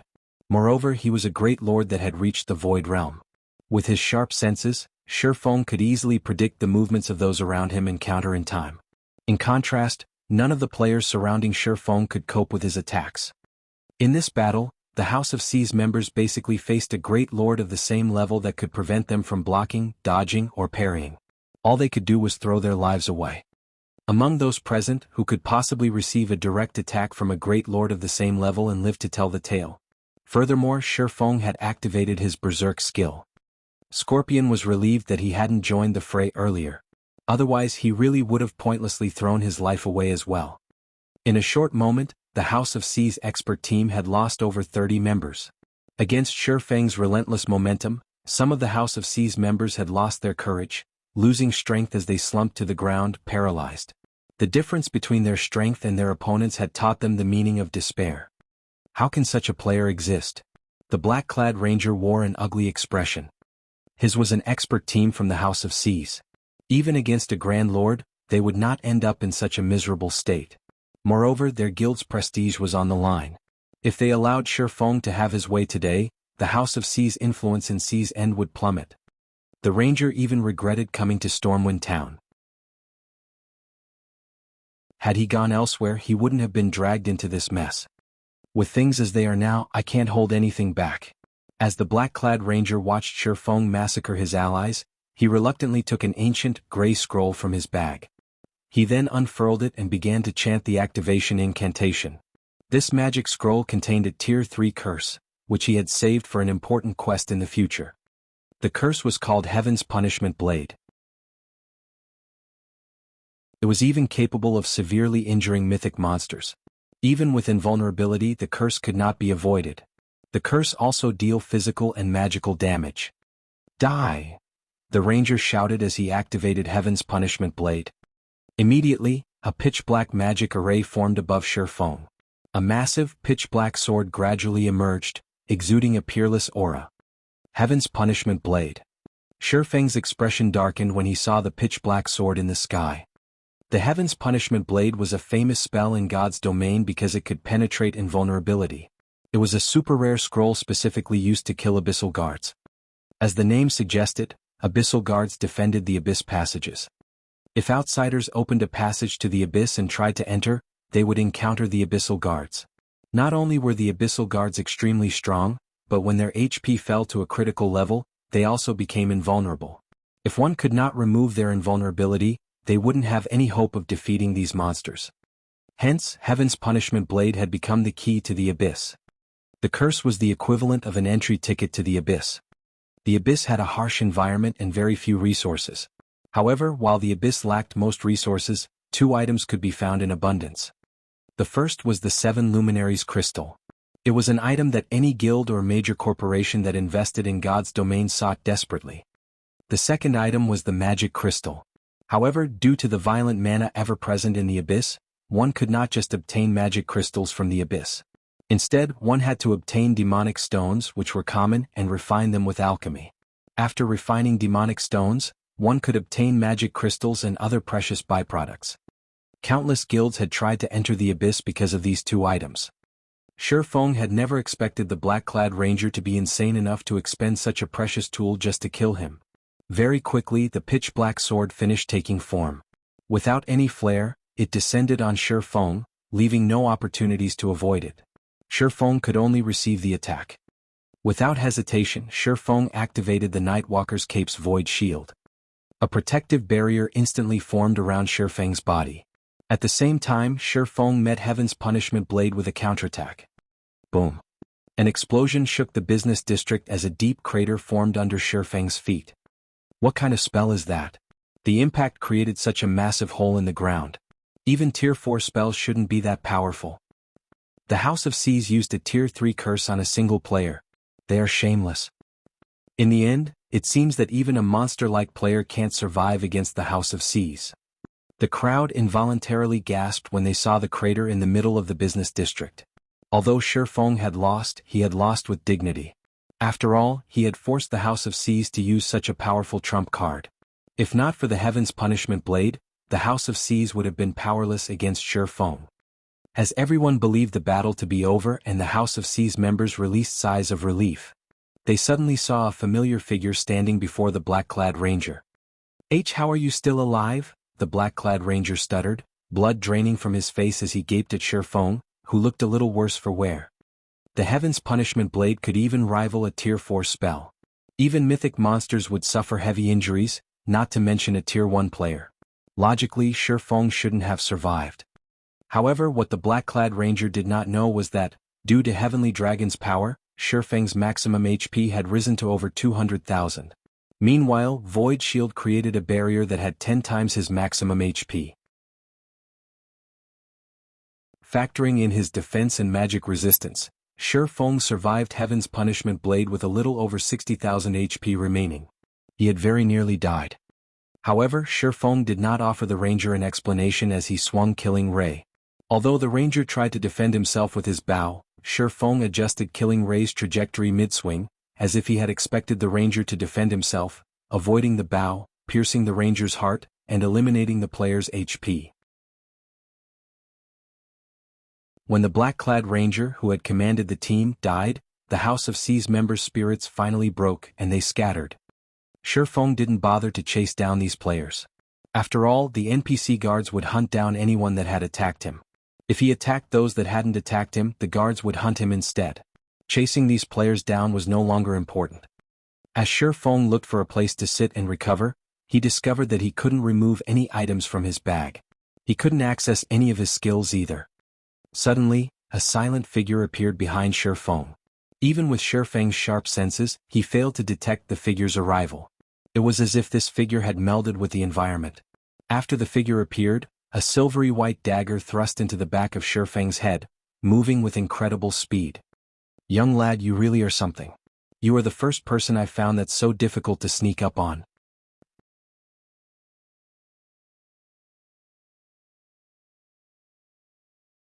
Chapter 1261, Expert Companion.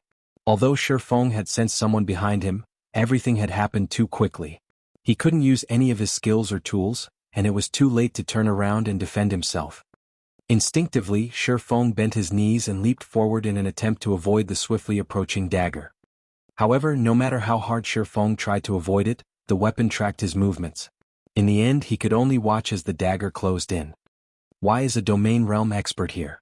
After attempting to dodge, Shi Feng realized that his attacker was an extraordinary expert. The discovery shocked him. If his opponent were merely a void realm expert like himself, even without his skills he could avoid the sneak attack. However, his opponent could predict his movements and force him into a corner. It wasn't the dagger itself that was so fast. Rather, it was his enemy's reaction speed. Shi Feng had encountered a similar situation against Ouroboros's Soaring Snake. Due to his innate talent, Soaring Snake's reaction speed was far beyond ordinary people. Meanwhile, Shi Feng's current attacker was twice as fast as Soaring Snake. Based on Shi Feng's understanding, only mysterious domain realm experts had such fast reaction speed. When the silver dagger struck, Shi Feng's vision darkened as he fell into a fainted state. This move was none other than the assassin class's ambush skill. It could force its target into a fainted state for 2 to 4 seconds. Immediately after, another dagger bit into Shi Feng's back. Backstab. Minus 10,249. What a tough nut. Uncle Li was slightly surprised when he saw the damage above Shi Feng's head. Both of his daggers were epic weapons. He had already activated his berserk skill as well.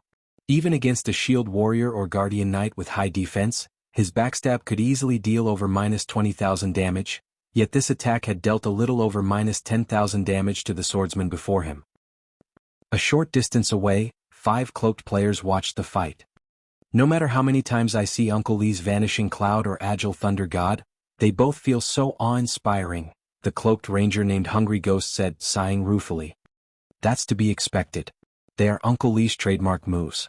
They might not seem special, but even domain realm experts can't sense Uncle Li's presence when he uses stealth and Vanishing Cloud. As for Agile Thunder God, the secret technique is exclusive to Uncle Li. With that technique, he can launch instinctive attacks without having to process his enemy's actions on a conscious level, resulting in an inhuman reaction speed. How else do you think Uncle Li became the guild's #1 assassination expert? A petite elementalist explained as she excitedly watched Uncle Li work. Countless experts dreamed of grasping Agile Thunder God. Unfortunately, even now, Uncle Li was the only player throughout the sacred temple that had learned the technique. Despite Uncle Li's vigorous training, none of the guild's geniuses had learned it. The berserker wielding an aqua-blue spear said, "Ghost, it's about time to make your move. We don't have much time left." "Relax, Frostbite. That guy won't be able to move for at least 2 seconds. I can kill him twice with that much time." Hungry Ghost nodded, chuckling. Following which he retrieved 4 black arrows from his bag, aiming for Shi Feng and firing. "With this, our mission is complete." Yet another explosion shook the district as the black arrows broke the sound barrier. In the blink of an eye, the black arrows crossed the distance of 30 yards and reached their target. Hungry Ghost had aimed for Shi Feng's blind spots. Even if the swordsman could move, he couldn't avoid these 4 arrows. "It's finally over," Scorpion, who was in stealth, said, chuckling. Although he was disappointed that he did not get to finish Shi Feng off personally, witnessing Uncle Li's attack made the time he spent tracking Shi Feng worthwhile. Uncle Li retreated to the side and took a silver magic scroll from his bag. This was the rapid teleportation scroll that only peak dark players could obtain. Unlike return scrolls, which had a 10-second activation time, the rapid teleportation scroll only required 2 seconds. Moreover, the activation process could not be disrupted. At the same time, the scroll would form a magic barrier around the user that could both protect the user and prevent NPCs from sensing them. Right now, he needed to retrieve the items Shi Feng would drop on death and leave Stormwind Town as fast as he could. As the 4 black arrows were about to slam into Shi Feng, however, a black figure appeared before him. This figure had taken the hits. Surprisingly, the black arrows hadn't killed the figure instantly. Instead, they vanished upon coming into contact with them. This black figure was none other than the cloaked fire dance. Even before Shi Feng had picked a fight with the House of Seas, he had asked Fire Dance to return to Stormwind Town. He had instructed her to watch from stealth as he tested the Nightwalker's cape's effects. Moreover, he didn't want others to know that anyone else was related to the grocery store unless absolutely necessary. Only he hadn't been expected to be ambushed by a domain realm expert. What? He has an assassin companion? Scorpion, who was in stealth, could not help his surprise. While the black arrows were frightening, assassins possessed wind steps and vanish. Both skills provided momentary invulnerability. No matter what kind of attacks they faced, they would not receive any damage during the invulnerability period. The assassin had used those two exact skills to protect Shifeng from the black arrows. Damn that scorpion. What has he been doing all this time? Hungry Ghost cursed. Didn't he say the target has been alone? Now that this assassin had disrupted their plans, it would become significantly harder to assassinate Shifeng in the future. Uncle Li, who stood a short distance away from Shifeng, remained extremely calm despite the unexpected development. Without hesitation he dashed forward, his daggers ready to end Shifeng. Although they had to change their plan, it did not change the fact that Shifeng was still in a fainted state and unable to move. Even without the black arrows, he had other means of taking Shifeng's life. After all, Shifeng only had around a quarter of his HP remaining. The black arrows were only overkill. Meanwhile, Hungry Ghost and the others regained their composure and assaulted Shifeng from all directions. Although Shifeng now had an assassin protector, the assassin class specialized in single targets. Against so many attackers at once, she couldn't protect the swordsman.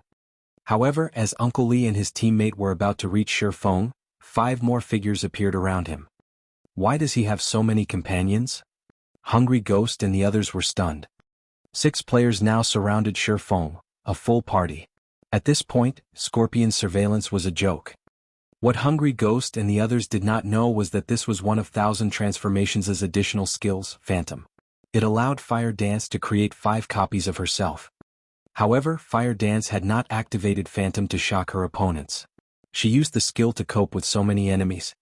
Phantom allowed her to switch places with any of her doppelgangers without a cooldown. Even without moving, Fire Dance could protect her guild leader from any direction. Moreover, thanks to illusory power and 1,000 transformations itself, Fire Dance's strength was only inferior to Shifeng's. Dang. Dang. Dang. Following which, Fire Dance easily blocked the incoming arrows and spells. Against Uncle Li's lightning-quick assassinate, Fire Dance countered with her fragmented legendary short sword. Puh. On her own, Fire Dance should not be capable of blocking Uncle Li's assassinate, which he empowered with Agile Thunder God.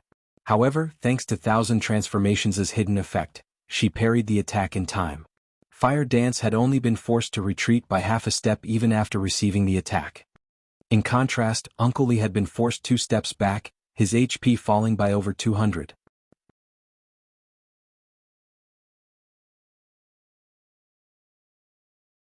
Chapter 1262, Fire Dance's Sword.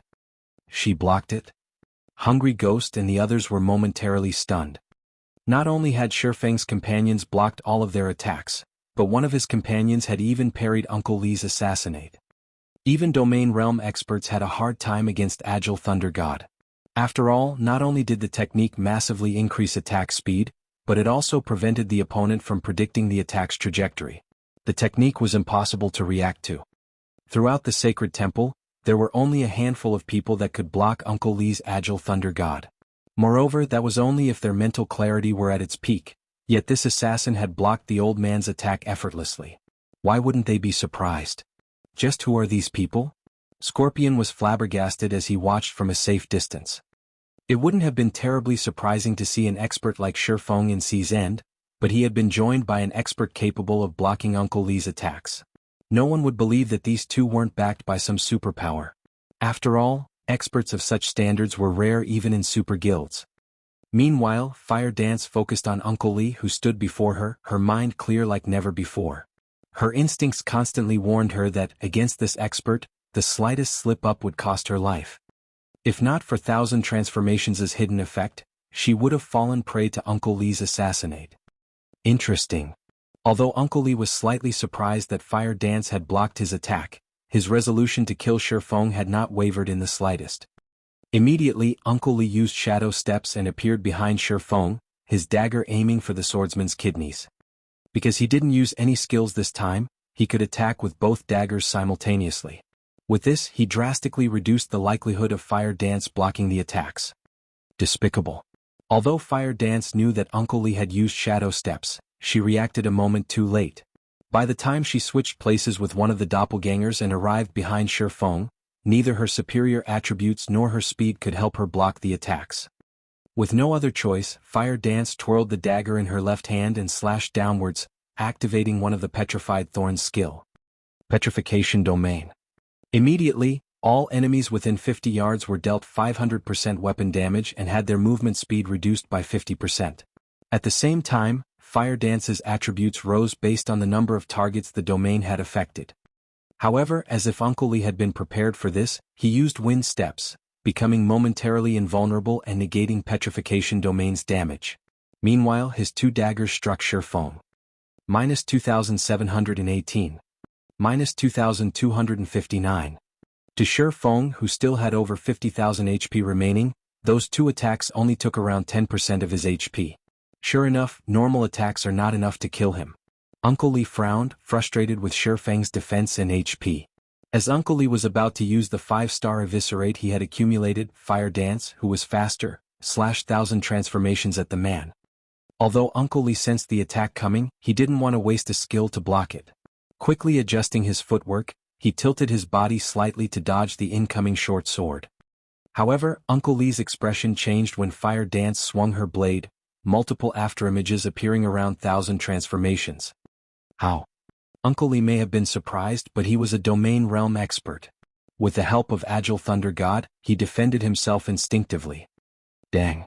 A clang pierced the air when Uncle Lee's daggers collided with 1,000 transformations. Meanwhile, Uncle Lee was forced to retreat by 3 steps, a damage of over minus 500 appearing above his head. After landing the first strike, Fire Dance brandished 1,000 transformations once more, giving Uncle Lee no time to react.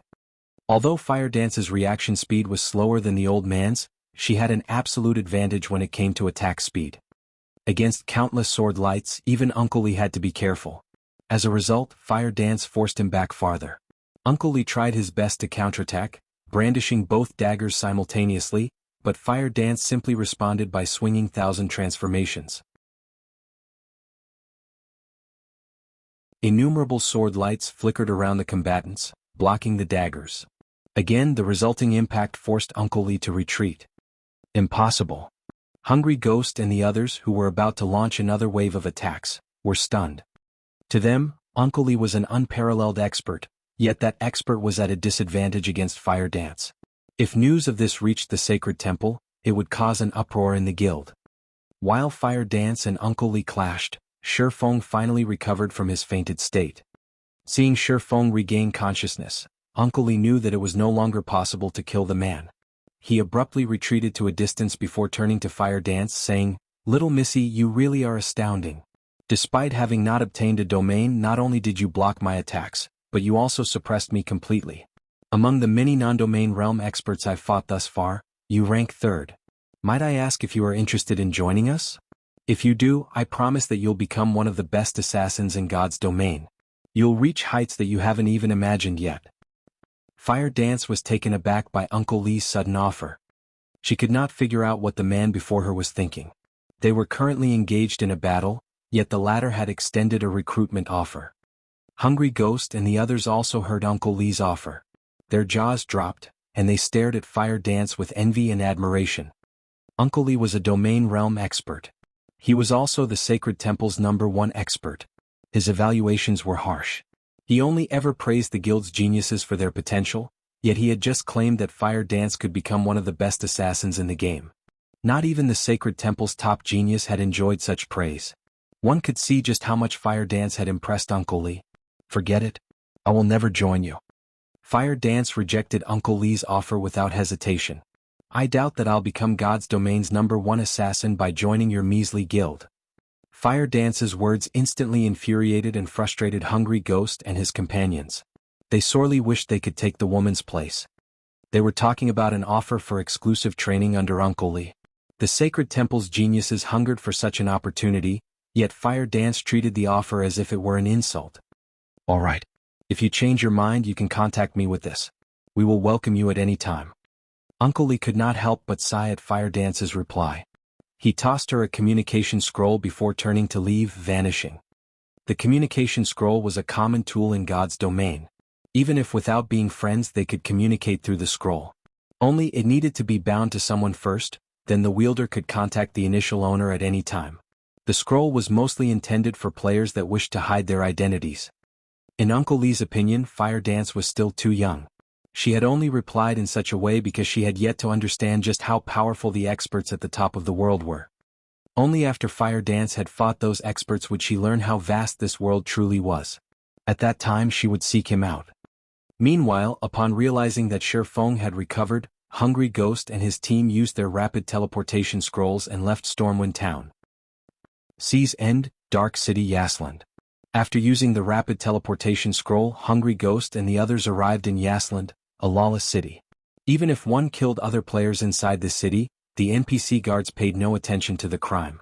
The only reason these NPC patrols existed was to defend the city itself from those who sought to harm it. Uncle Lee, the target is stronger than we expected. Moreover, he has companions following him in secret. Should we ask for the Punishment Legion's help during our next attempt? We'll have a greater chance of eliminating the target, Hungry Ghost asked Uncle Lee, who had just teleported into the city. The Punishment Legion was the Sacred Temple's assassination legion. The legion had specifically been formed to deal with other superpowers' key figures. Although the legion's members were weaker than their party members individually, they had the advantage of numbers. They also had gear that gave them an advantage against other players. No need. We're giving up on this mission, Uncle Lee said, shaking his head. As for the guild leader and 100 Leaves, I'll explain the situation to them personally. You guys can go level up and upgrade your gear for now.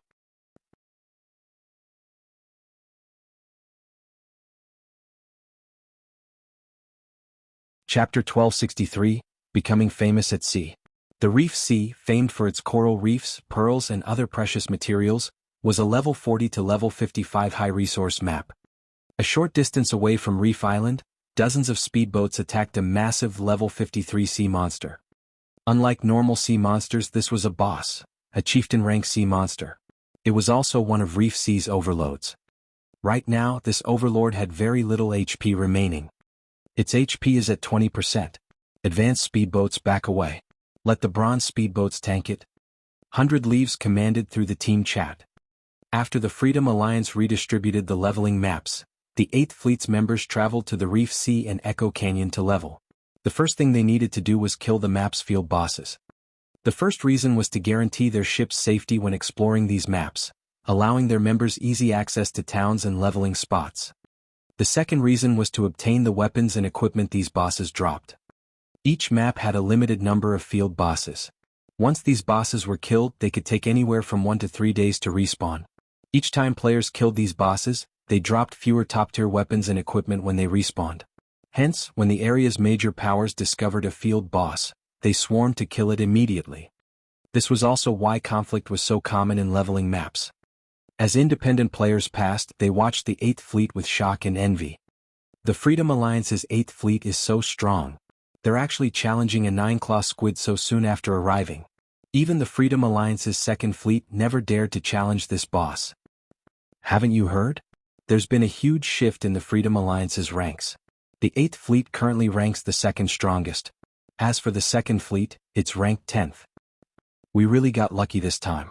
If they kill the 9-claw squid, it'll be easier to get to Reef Island. The passing players chatted as they watched the battle.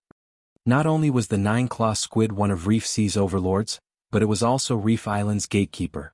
Reef Island was a valuable location due to its ancient ruins.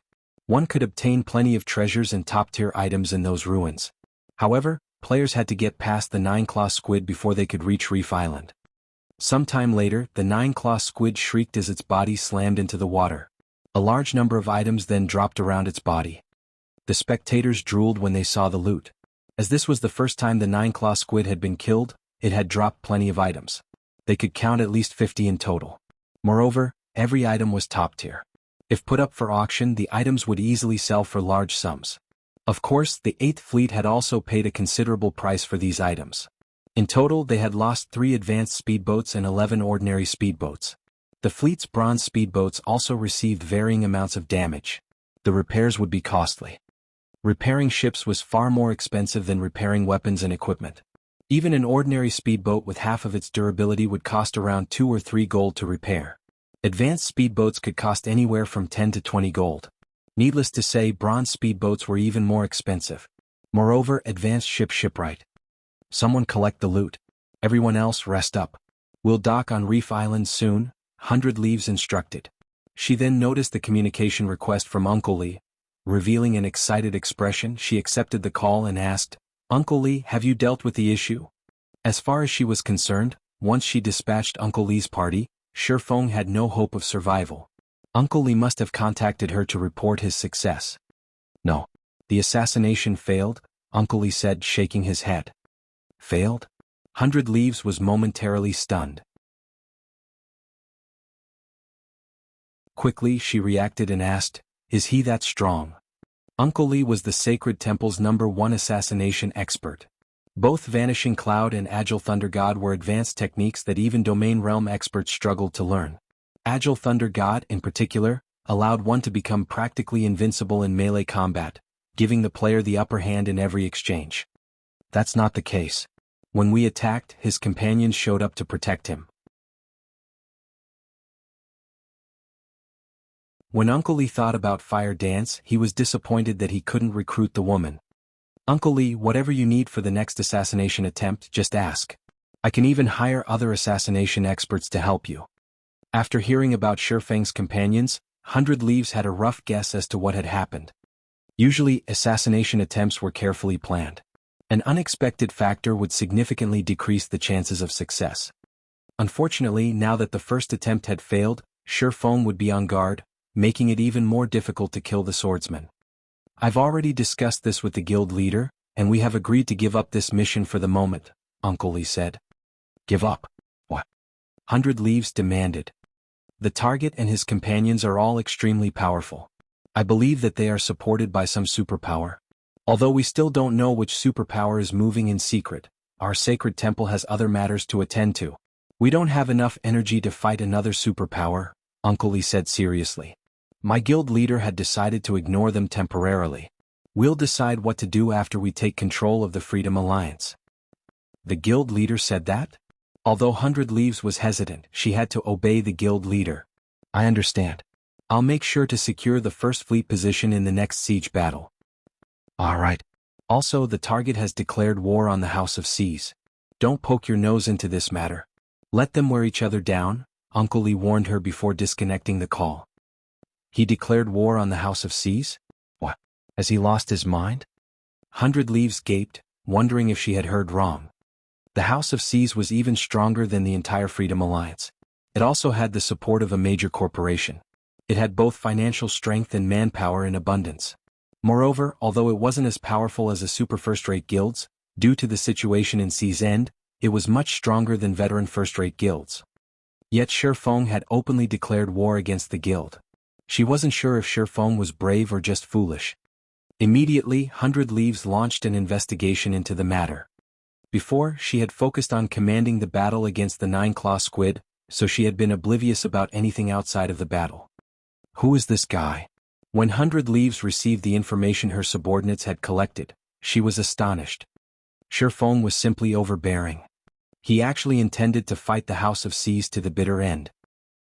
Meanwhile, a storm brewed in the House of Seas' main headquarters in Meteorite City. Great. A single player dares to declare war against the House of Seas. Now we're a laughingstock in Sea's End. Pass the word. Use everything we have to take down Stormwind Town. I want him obliterated.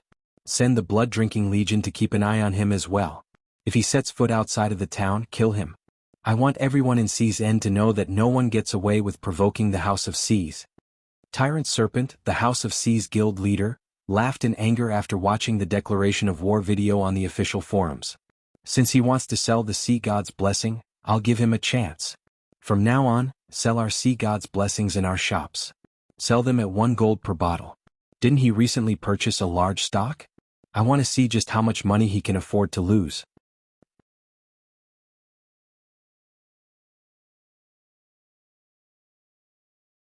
Chapter 1264, Number 1 at Sea. Inside the House of Seas meeting room. Tyrant Serpent's orders shocked the guild's upper echelons in the room. This was the first time they had seen their guild leader so enraged, angry enough to make rash decisions. Guild leader, isn't that a little too far? We're already spending 1 gold for each sea god's blessing we obtain. If we sell the potion for 1 gold, won't we be working for nothing? Moreover, our stock is limited.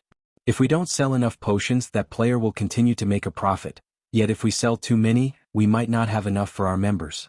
It could hurt our exploration of Death's Waterfall. The House of Seas had stumbled upon the secret land, Death's Waterfall, by coincidence. The area's resources were beyond abundant. It was even home to quite a few ancient ruins. The small corner of Death's Waterfall they had explored thus far had already boosted the guild's strength significantly. Among their initial harvest, they had obtained over a dozen bronze speedboats. They had also obtained a mysterious iron speedboat. There was even less need to mention the number of top-tier weapons and equipment they had found. The areas of Death's Waterfall they had explored thus far were only the tip of the iceberg. The farther they ventured, the more frightening the treasures they encountered. However, the secret land's environment was severe. If players did not possess sufficiently high magic resistance, survival was out of the question. Hence, the House of Seas had purchased the Sea God's blessing in bulk. Fortunately, the House of Seas had met an NPC Grandmaster Alchemist, which allowed them to synthesize runic crystals at a much higher success rate. However, while the cost of synthesizing the runic crystals had decreased significantly, it still wasn't cheap. To explore Death's Waterfall, the House of Seas invested tons of coins and resources each day. Moreover, the guild increased its investments by the day. The more players they could send into the secret land, the faster they could explore the area. Naturally, they would send as many players as they could. This was also why their guild was in short supply of coins. However, after seeing the popularity of the Sea God's blessing in the various empires, they had found a solution to their money problem. They could sell some of their stock to fund the exploration. But selling the Sea God's blessing at cost would gain them nothing. Don't worry. Previously, we only purchased runic fragments for 6 silver per stack to prevent others from synthesizing runic crystals. If we purchase the fragments in bulk for 4 silver per stack, that brat won't have any hope against us, Tyrant Serpent said, chuckling. You just need to focus on finding an opportunity to kill that player. Hearing this, realization dawned on the upper echelons. After all was said and done, Stormwind Town was only a town. The teleportation fees to get there weren't cheap. Meanwhile, the House of Seas had shops in all of the 12 major NPC cities as well as numerous NPC towns in Sea's End. If players only planned to sell a small number of fragments, they could earn far more by selling them for 4 silver per stack rather than traveling to Stormwind Town to sell them for 5 silver per stack. By doing this, not only could they hinder Shifeng's financial progress, but they could also lower their cost of obtaining the Sea God's blessing, killing 2 birds with 1 stone. They doubted that Shifeng had the assistance of a Grandmaster Alchemist. If this competition persisted long-term, Shifeng would eventually fail to make any money with the Sea God's blessing, suffering losses instead. Guild leader is the best. If that brat had agreed to cooperate from the very beginning, he could have kept 20% of his profits. Now he'll be kicked out of the competition and hunted endlessly. Following which, the House of Seas upper echelons left to fulfill Tyrant Serpent's orders. As the House of Seas had discussed Shifeng's situation, players also discussed the matter on Sea's End's official forums. Someone had long since uploaded Shifeng's declaration video against the House of Seas. No one had ever expected this outcome. Despite the House of Seas sending hundreds of experts at Shifeng, the guild suffered a miserable defeat, its experts either dying or running away with their tails between their legs. Shifeng's battle video had also mesmerized many independent players. Whether it was his positioning, dodges, or attacks, compared to the other expert battle videos they had seen, this video was worlds apart. In prior battle videos they had seen experts take on 20 opponents at most. Moreover, those crowds usually consisted of ordinary players with poor equipment and low levels. The higher quality videos usually only recorded a single expert taking on 3 or 4 elite players. Even so, the videos were educational and helped them to learn many combat techniques. However, Shifeng's battle video showcased a fight against the House of Seas' 200-man expert team. Even if some were not true experts, they were not that far off from it either. Just one of these players could easily overwhelm multiple independent players like themselves, yet Shifeng had suppressed all 200. If these players were distracted in the slightest while watching the battle video, they'd miss how the House of C's members had died. Some of them had even opted to play the video in slow motion. Their eyes couldn't keep up with Shifeng's speed after all. Such a mythical battle completely redefined their definition of expert.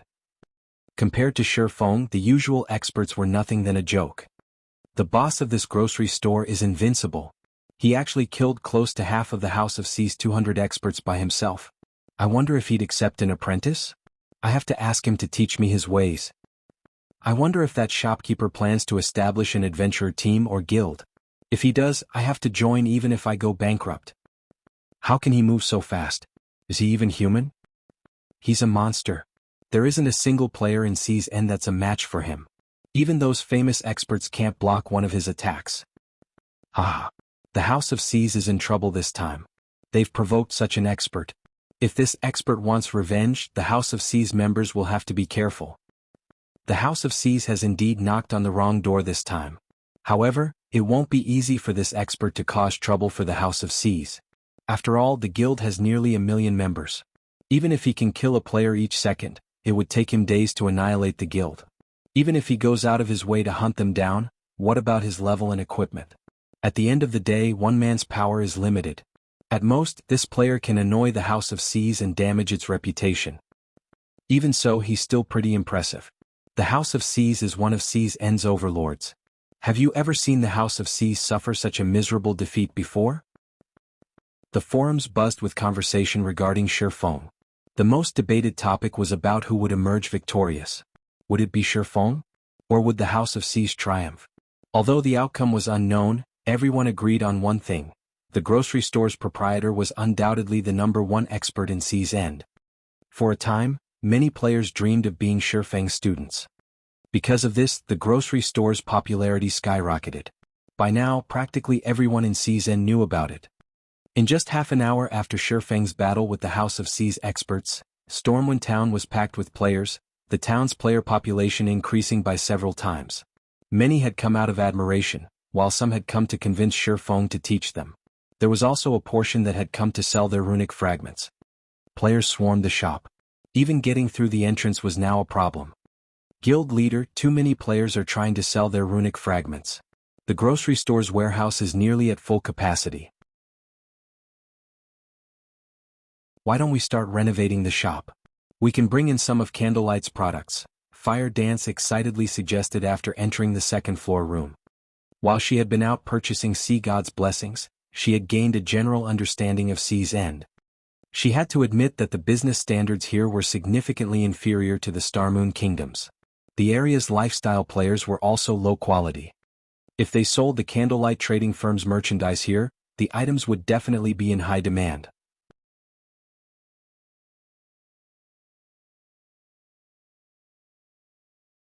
Chapter 1265, Town Manager. Promote Candlelight's merchandise? Fire Dance's sudden suggestion tempted even Shifeng. However, he quickly came to a decision and shook his head, saying, "It's not time for that yet." Why? Fire Dance was confused. The House of C's can't touch us in Stormwind Town for now. Even if we sell our merchandise here, all they can do is watch. They might not be able to touch us, but that's not the case for everyone, Shifeng said as he glanced out the window. He pointed at the large group of players wearing the House of C's guild emblem that had appeared on the street below. Speak of the devil. Fire Dance curiously followed his gaze. Immediately, she noticed 100 House of C's members outside the grocery store. These players had blocked off the shop's entrance, preventing anyone from getting close. From now on, anybody that enters this grocery store will be an enemy of the House of C's. Anybody that ignores this warning will reap the consequences as soon as they leave the town. The House of C's will also start purchasing runic fragments without limit for 5 silver per stack. The leading House of C's member announced. The representative instantly had the attention of every player in the business district. They hadn't expected the guild to adopt the stick and carrot approach. Rather than provoking the House of C's, they'd be safest to sell their fragments to the guild. Fire Dance also realized what Shifeng had meant. The House of C's might not be able to attack them, but the guild could easily deal with other players. As Fire Dance considered the situation, several more groups appeared on the street. These players were all House of C's members and they were all level 41 and above. They were decorated with excellent weapons and equipment, the most inferior of which was level 40 secret silver rank. After making their appearance, these players marched towards Stormwind Town's entrance. It was obvious they intended to grind in Stormwind Shelter. The House of Seas sure moves quickly. Shi Feng smiled faintly as he watched the House of Seas elite teams leave town to grind. It seems we need to hurry. Guild leader, leave this to me. Even if the House of Seas bars players from selling us their fragments in Stormwind Town, I can set up stalls in other towns and cities. I refuse to believe they can corner us completely, Fire Dance said confidently. She was an assassin. She was also incredibly strong. It would be very difficult for the House of Seas to keep track of and assassinate her. Although it would be tiresome running about numerous towns and cities, and she could only carry so many runic fragments in her bag space, they could still purchase quite a few Sea God's blessings with 4,000 fragment stacks. The House of Seas was dreaming if it thought it could stop them from purchasing runic fragments. No. We'll stop collecting runic fragments temporarily. Our priority is to secure ownership of Stormwind Town, Shi Feng said, chuckling. Secure ownership? Fire Dance was surprised. That's right. The towns in Sea's End are slightly special. If we want to develop a shop here, we need to manage the town, Shi Feng said, nodding. The town managers wield powerful authority. Although they cannot banish players from the town, they can prevent players from setting up shops. Players would have to sign a contract with the town manager before doing so. This is why there are so few shops in Sea's End and why the business development here is so poor. Currently, Stormwind Town isn't under any player's control. If we want to establish a shop, we need to take control of Stormwind Town quickly. If we let the House of Seas get there first, we'll be doomed. This was also why the House of Seas had dispatched several elite teams to grind in Stormwind Shelter. To become a town's manager, one first needed to have the most contribution points of any player in that town. They would then have to take the manager's test and pass it. Only then could they become the town's manager for a single month. Once the month ended, if the player still had the highest contribution points, they could continue to serve as the town's manager. If not, they would be replaced. It was a brutal competition. In contrast, the player towns on land did not have time limits. As long as no one else conquered the town, they could hold the position.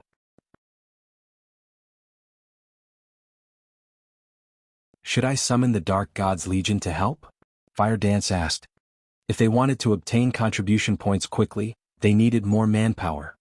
Currently, the Dark God's Legion was only second to Zero Wing's main force. Although the members were not as high-leveled as Sea's End's experts, when it came to combat standards, they could easily triumph.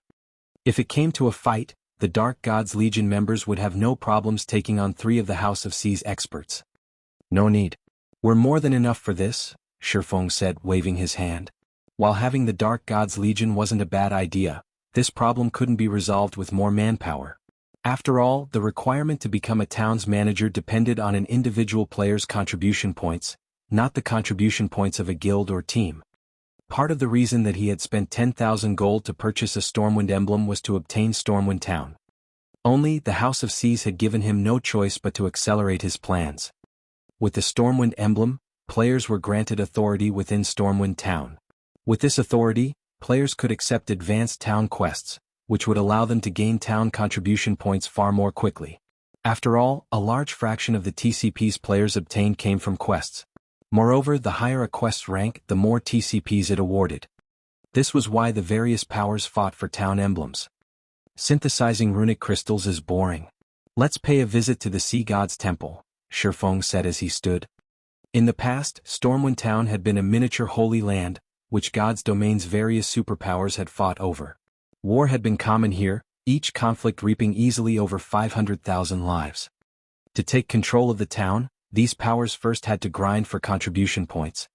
Aside from the daily town quests, plenty of hidden advanced quests and rare quests were available. However, only players with the town emblem or a particular level of authority could accept these quests. In the past, the Sacred Temple had obtained Stormwind Town in part due to a rare quest. Players could accept this quest repeatedly as long as they could pay the price. Every time players completed it, it awarded more contribution points. Many players with authority had known about this quest. However, almost all of them had disregarded it as a waste of both time and manpower. To them, the contribution point reward wasn't worth the price. For a while no one had accepted it. However, one player from the sacred temple had persevered and stubbornly completed the quest, again and again. After his 9th completion, he had more contribution points than any other player in Stormwind Town. This was a shortcut to collecting contribution points. Although everyone eventually learned the truth about this quest, no one else had ever completed it 9 times. Stormwind Town's Sea God's Temple. Shortly after Shi Feng entered the main hall, he noticed quite a few players following him. The crowd even included a stealthed assassin. Although none of these players wore a guild emblem, it was obvious that they were from the House of Seas. They sure are diligent. Well, continue following then. That is, if you can. Shi Feng simply smiled as he noticed the House of Seas members. He walked up to an NPC receptionist and said, "Hello. I wish to meet with Vice Temple Master Arnold." "Sir, please follow me." Upon seeing the Stormwind emblem on Shi Feng's chest, the NPC receptionist nodded before leading Shi Feng to the 2nd floor. Fire Dance waited for him in the 1st floor hall. As Shi Feng saw to his business in the Sea God's Temple, a sudden discovery shook the various empires on land. Some shops were actually selling the Sea God's Blessing. Moreover, the potion only cost 1 gold per bottle.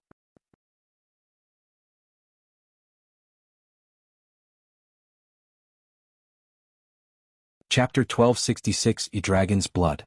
Apocalypse Empire, Death Whisper Hill. An army of over 100,000 undead guarded the Death Whisper Fortress. A legion of 1,000 players clashed with the constant stream of undead. These undead wore tattered armor and wielded swords and shields. Their movements were organized, and even the weakest among them was a level 42 elite, while the strongest included level 46 lords. If a normal 1,000-man legion faced this army, they would be terrified. However, this 1,000-man legion killed the undead with a militaristic efficiency, acting as if this situation were just a matter of course. Several hundred MTs raised their shields as they held the undead back, none of them even attacking the monsters as they focused on defense. With the limited space, the MTs maneuvered their shields and displayed impressive technique as they prevented the undead from breaking past their line. As for the DPS players behind the shield wall, they launched an unrelenting assault. Occasionally they used AoE attacks, dealing high amounts of damage to a cluster of monsters. Good. DPS prioritize chieftain rank and above monsters. Healers keep an eye on your mana. If it falls below 30%, retreat, switch players with a backup healer and recover. Phoenix Rain commanded her legion while attacking a lord-ranked monster. She remained wholly unperturbed despite facing down an undead army led by 100 lords. It seemed as if this battle were completely under her control. As Phoenix Rain was commanding the battle, Blue Phoenix, who wielded a dark blue crystal staff that radiated the epic rank glow and wore a complete level 45 dark gold set equipment for elementalists, walked up to her leader's side. Blue Phoenix then reported quietly, "Big Sis Rain, we just received news that a shop in Chaos Rock City is selling the popular Sea God's Blessing. Moreover, the potion only costs 1 gold per bottle." "What? Why is it so cheap?" When Phoenix Rain heard Blue Phoenix's report, a hint of surprise slipped through her calm exterior. Is the information reliable? Or is that shop just trying to become famous, selling a small number for such a low price? The Sea God's Blessing had become a strategic resource, which God's domain superpowers competed over. Its effects were wondrous for exploring secret ruins and raiding dungeons. Among the Sea God's Blessings sold in the Apocalypse Empire, Phoenix Rain had only obtained a little over 500 bottles. Miracle and Battle Wolves had snatched the majority of the potions. Meanwhile, she was saving the Sea God's Blessing as a trump card to raid large-scale Hell Mode team dungeons and the competition on Thunder Island. Previously, the cheapest Sea God's Blessings in the Apocalypse Empire's auction house had sold for 6 gold. Even after deducting the processing fees, the player selling the potion would get over 5 gold per bottle. Yet someone had decided to sell it for 1 gold. No matter how she looked at it, this felt like fake news. She had long since investigated the Sea God's Blessing. The potion could only be purchased from the Sea God's Temple. The only way to obtain a large quantity in a short time right now was to trade in runic crystals. However, runic crystals were even rarer than magic crystals. Other than defeating boss-grade sea monsters, the only reliable way of obtaining them was to synthesize runic fragments. Unfortunately, the synthesis was expensive. Initial estimates put the cost of 1 bottle of Sea God's Blessing at a minimum of 1 gold, 50 silver. If unlucky, the potion might even cost 2 gold. Although her people had tried that method, the results had been disappointing. After all, they knew very few NPC master alchemists. Moreover, unless they achieved a certain level of favorability with these NPCs, they would not receive any help. Most importantly, each sea god's temple had a limited number of sea god's blessings. By the time they had amassed a large number of runic crystals, the sea god's temple they had visited had run out of stock. I thought the same thing. But according to our reports, the shop has already sold more than 1,000 bottles. Many large guilds have given up on purchasing the potion in the auction house. Only independent teams with flimsy information networks are bidding on the potions, Blue Phoenix explained. This is interesting. Have you found out who runs that shop yet? Phoenix Rain asked, chuckling softly. Yes. The House of Seas owns the shop. It is a warehouse-type shop that the House of Seas operates to collect materials and potions that cannot be found at sea. Blue Phoenix then sent Phoenix Rain the related information. Chaos Rock City ranked in the tens among the many NPC cities in the Apocalypse Empire. It was insignificant compared to the Imperial capital. With enough money early in the game, anyone could obtain land in the NPC cities ranked beyond 10th place. None of the superpowers would pay any attention to these small cities. Taking advantage of this fact, powers such as the House of Seas, that were not based in the Apocalypse Empire, had purchased the lands. One of the reasons for doing so was to set up a foundation for any potential development. They could also set up a shop to serve as their eyes in the Empire while they used it as a warehouse of sorts. Their competitor must be quite strong to force the House of Seas to this, Phoenix Rain chuckled. Since the House of Seas wants to stomp its competition by lowering the potion's price, we'll use this opportunity to buy as many as we can. However, we cannot let the House of Seas' competitor die off too quickly. Have someone contact the competitor and tell them that we wish to have a chat. Understood. Blue Phoenix promptly began to contact her subordinates. While Phoenix Ran and Blue Phoenix had conversed, the other major powers had sent their people to investigate the situation. After all, they all knew that the House of Seas had a very strong backer. They were curious to know who was capable of forcing the House of Seas into this corner. Moreover, whoever was responsible was capable of securing a large quantity of sea gods' blessings. If the other party were strong enough, they could consider forming a partnership. If not, all the better. Stormwind Town, Sea God's Temple's second-floor reception room. After waiting in the reception room for some time, Sherfone watched a stern, gray-robed old man nearing his 70s enter the room. Although this old man's hair was fully white, he brimmed with spirit. Moreover, the instant this old man appeared, Sherfone felt the space around him radiate an immense pressure. He felt as if he would be turned into meat paste if he made any sudden movements. This old man was none other than Arnold, the Vice-Temple Master of Stormwind Town's Sea God's Temple. On the surface, the NPC's information showed that he was a level 160, Tier 3 Great Mage. In reality, however, he was a Tier 4 Great Wizard. Only due to his last battle he had fallen ill, falling a tier as a result. This was the beginning of the rare quest chain. Young adventurer, what business do you have with me? Arnold asked indifferently as he watched Sherfone. As the Sea God's Temple's Vice-Temple Master, his status was extremely high. If not for Sherfang's Stormwind emblem, he would not be worth this NPC's time. Arnold's cold greeting didn't particularly surprise Sherfone. Smiling, he answered, Lord Arnold, I've heard that to protect this town in the past, you fought a desperate battle against an abyssal monster. In the end, you used a curse to kill the monster. However, you suffered a backlash as a result. I have an advanced healing potion with me. I hope that it can be of some help to your injuries. Saying so, Sherfone took an advanced healing potion from his bag. Thank you, young adventurer, Arnold said, his tone no longer cold and indifferent. He then shook his head and said, However, you are better off saving this advanced healing potion for yourself. I know full well what kind of wound I suffer. It is not that easy to treat. Even the water of life cannot help me. May I know what may help you recover, Lord Arnold? Sherfone asked. Young adventurer, I do not wish to belittle your strength, but curing my wounds is too difficult. If you really wish to help me, you must first collect a drop of dragon's blood, Arnold said, chuckling. He then turned and left the reception room.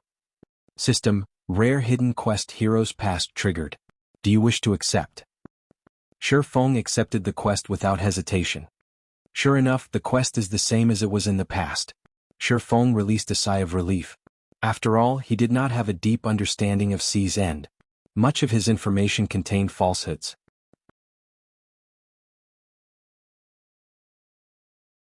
Fortunately, the information regarding this quest had been true. The first item this chain quest required was the super-rare herb Dragon's Blood. When consumed, players would permanently gain anywhere from 10 to 20 strength.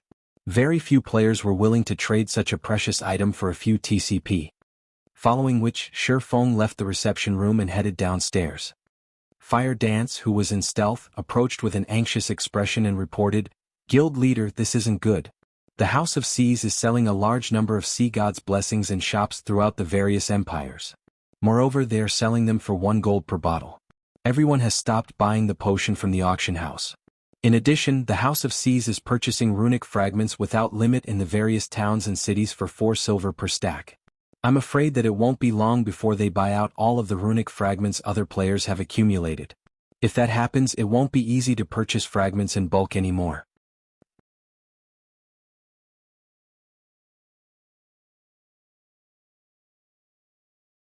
Chapter 1267, Frightening Influence. "The House of Seas is quite bold," Shi Feng muttered, revealing a bitter smile when he read the information Fire Dance had given him. "Aren't they afraid that they'll go bankrupt?" Selling the sea god's blessing for 1 gold per bottle was simply foolish. It was the equivalent of harming oneself to damage the enemy. By doing so, neither side would profit. While the House of Seas could recover from the losses if it endured, if it lost the competition, its efforts would go to waste. Unlike the House of Seas, which could sell the potions in its shops through the various empires, Shi Feng was at a disadvantage. He could only sell the sea god's blessing for a minimum of 1 gold, 2 silver in the auction house. In this case, he only sold a very small number of sea god's blessings each day. He would make barely any money. "Guild leader, are we still going to sell the sea god's blessing?" Fire Dance asked. "Of course we are. Since the House of Seas wants to fight to the bitter end, I'd like to see how long they can keep this up," Shi Feng said, smiling nonchalantly. "Get a group of trustworthy assassins from the guild over here and have them sell our sea god's blessings in the various empires. We'll sell the potion for 60 silver per bottle. Limit the sales volume to 3,000 bottles per empire per day. Have them work in 3-man groups and rotate. Instruct a few others to split up and head to Seas End cities to purchase fragments in bulk. Since the House of Seas will buy the fragments at 4 silver per stack, we'll buy the fragments at 5 silver per stack. Keep our prices 1 silver higher than the House of Seas. To any other player, selling the sea god's blessing for 60 silver per bottle would result in a loss. Fortunately, that wasn't the case for Shi Feng.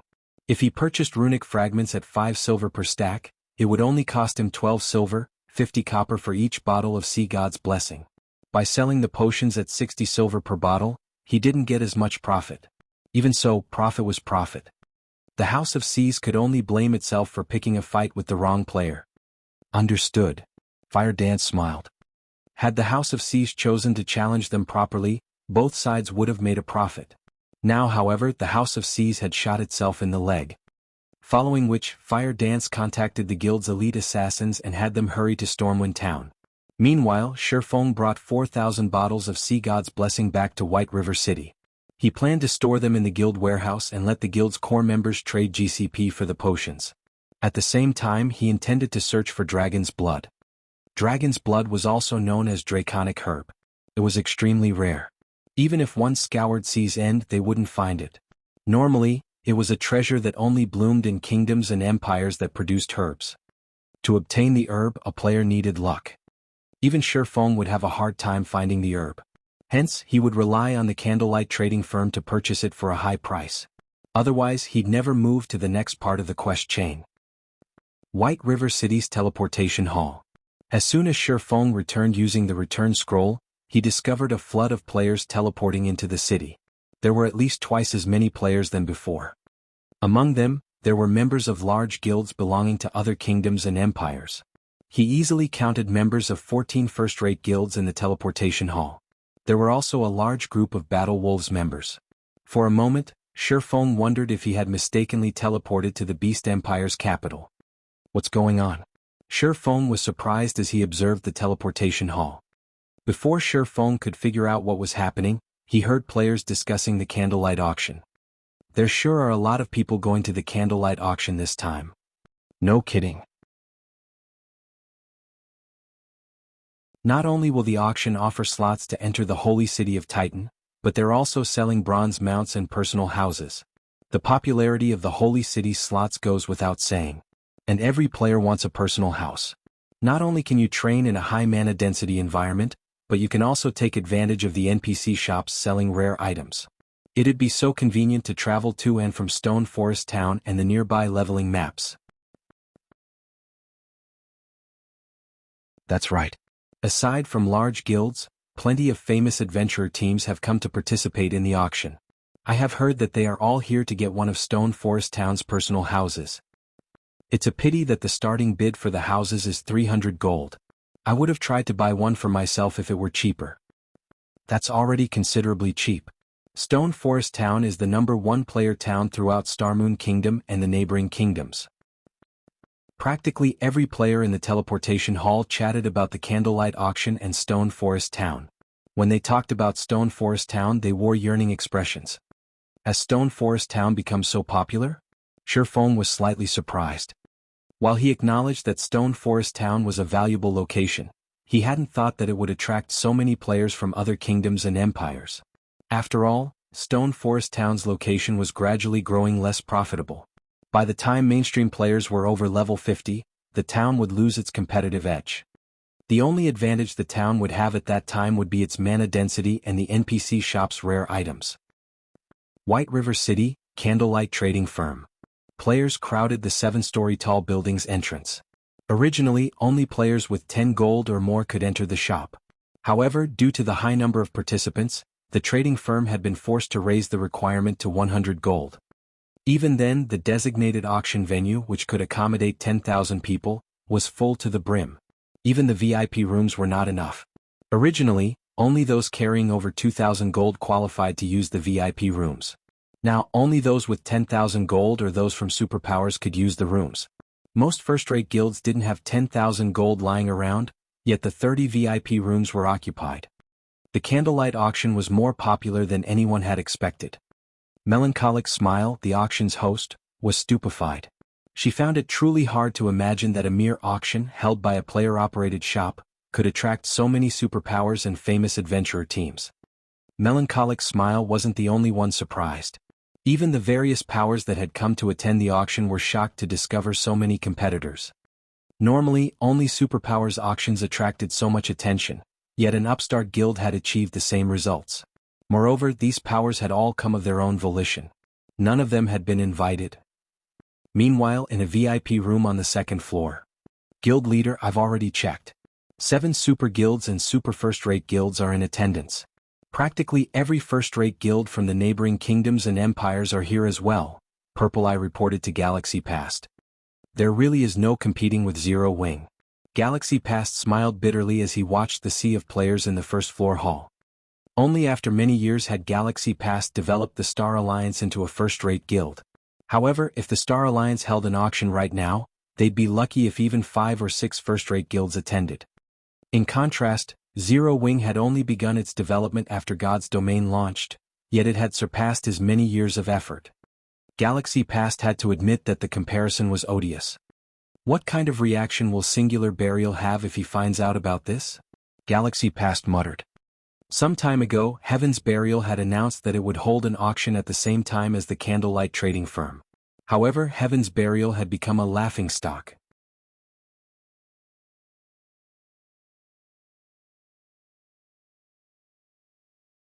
Chapter 1268, Foundation that Exceeds Expectations. The candlelight auction's turnout exceeded everyone's expectations.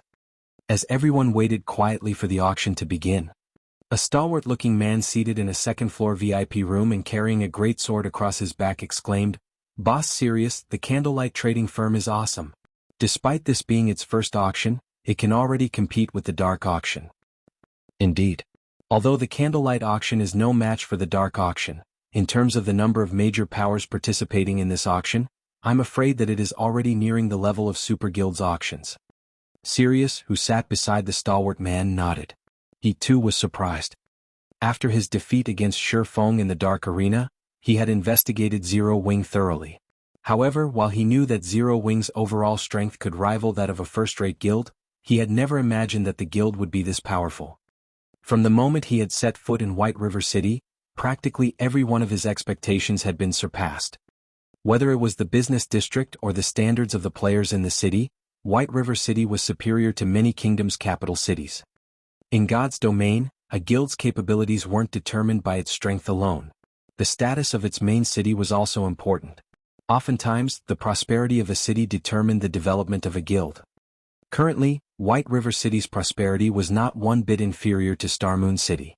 If not for the new expansion pack which caused dark cities to appear near various kingdoms' capitals, White River City would have most likely surpassed Starmoon City by a large margin. If not for the Candlelight trading firm's intention of selling the slots to enter Titan City, he really wouldn't have discovered that Zero Wing had already developed to such a degree. Meanwhile, in another room, a handsome man glared, displeased at the crowded first-floor hall. Pavilion Master, my people have finished the investigation into the situation. So many people are attending this auction to bid for Stone Forest Town's personal housing and the advanced mana armor kits, a dignified young man reported. Although this young man simply stood there, he seemed like the center of the universe. Moreover, he radiated a terrifying aura. Even the man's companions, who were level 42 experts, wouldn't get within 10 yards of him. This young man was none other than the monster of the Dragon Phoenix Pavilion that had grasped a domain at a very young age, Martial Dragon. Zero Wing is actually capable of such a grand auction. No wonder why Rain has such an optimistic view of this guild.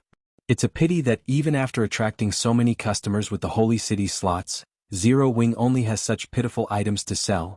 Nine Dragons Emperor sneered when he saw Melancholic Smile walking up to the stage. If this auction were organized properly, it could attract so many more major powers in the future. It would massively boost Zero Wing's development. After all, these major powers had money. Anyone else would only have spare change. Zero Wing would never have attracted the true major powers if not for the Holy City slots. As Nine Dragons Emperor fell silent, the auction officially began. Under the crowd's attentive gaze, Melancholic Smile, who wore a luxurious, blue dress, approached the front of the stage. Ladies and gentlemen, welcome to the Candlelight Auction. This auction will have two phases. During the first phase, we will sell items that have been carefully selected by our own auction house. The second stage will be a bartering session with the auction house as an intermediary. However, to ensure the quality of the items offered for trade, we will collect a processing fee of 10 magic crystals or 3 gold coins for each item. For materials specifically, we will charge 15 magic crystals or 4 gold coins per stack. As Melancholic Smile finished explaining the auction's flow, a commotion swept through the crowd. Crap. This is fraud. Even a first-rate guild's auction wouldn't dare charge 10 magic crystals for every item. That's right. How can you be this greedy?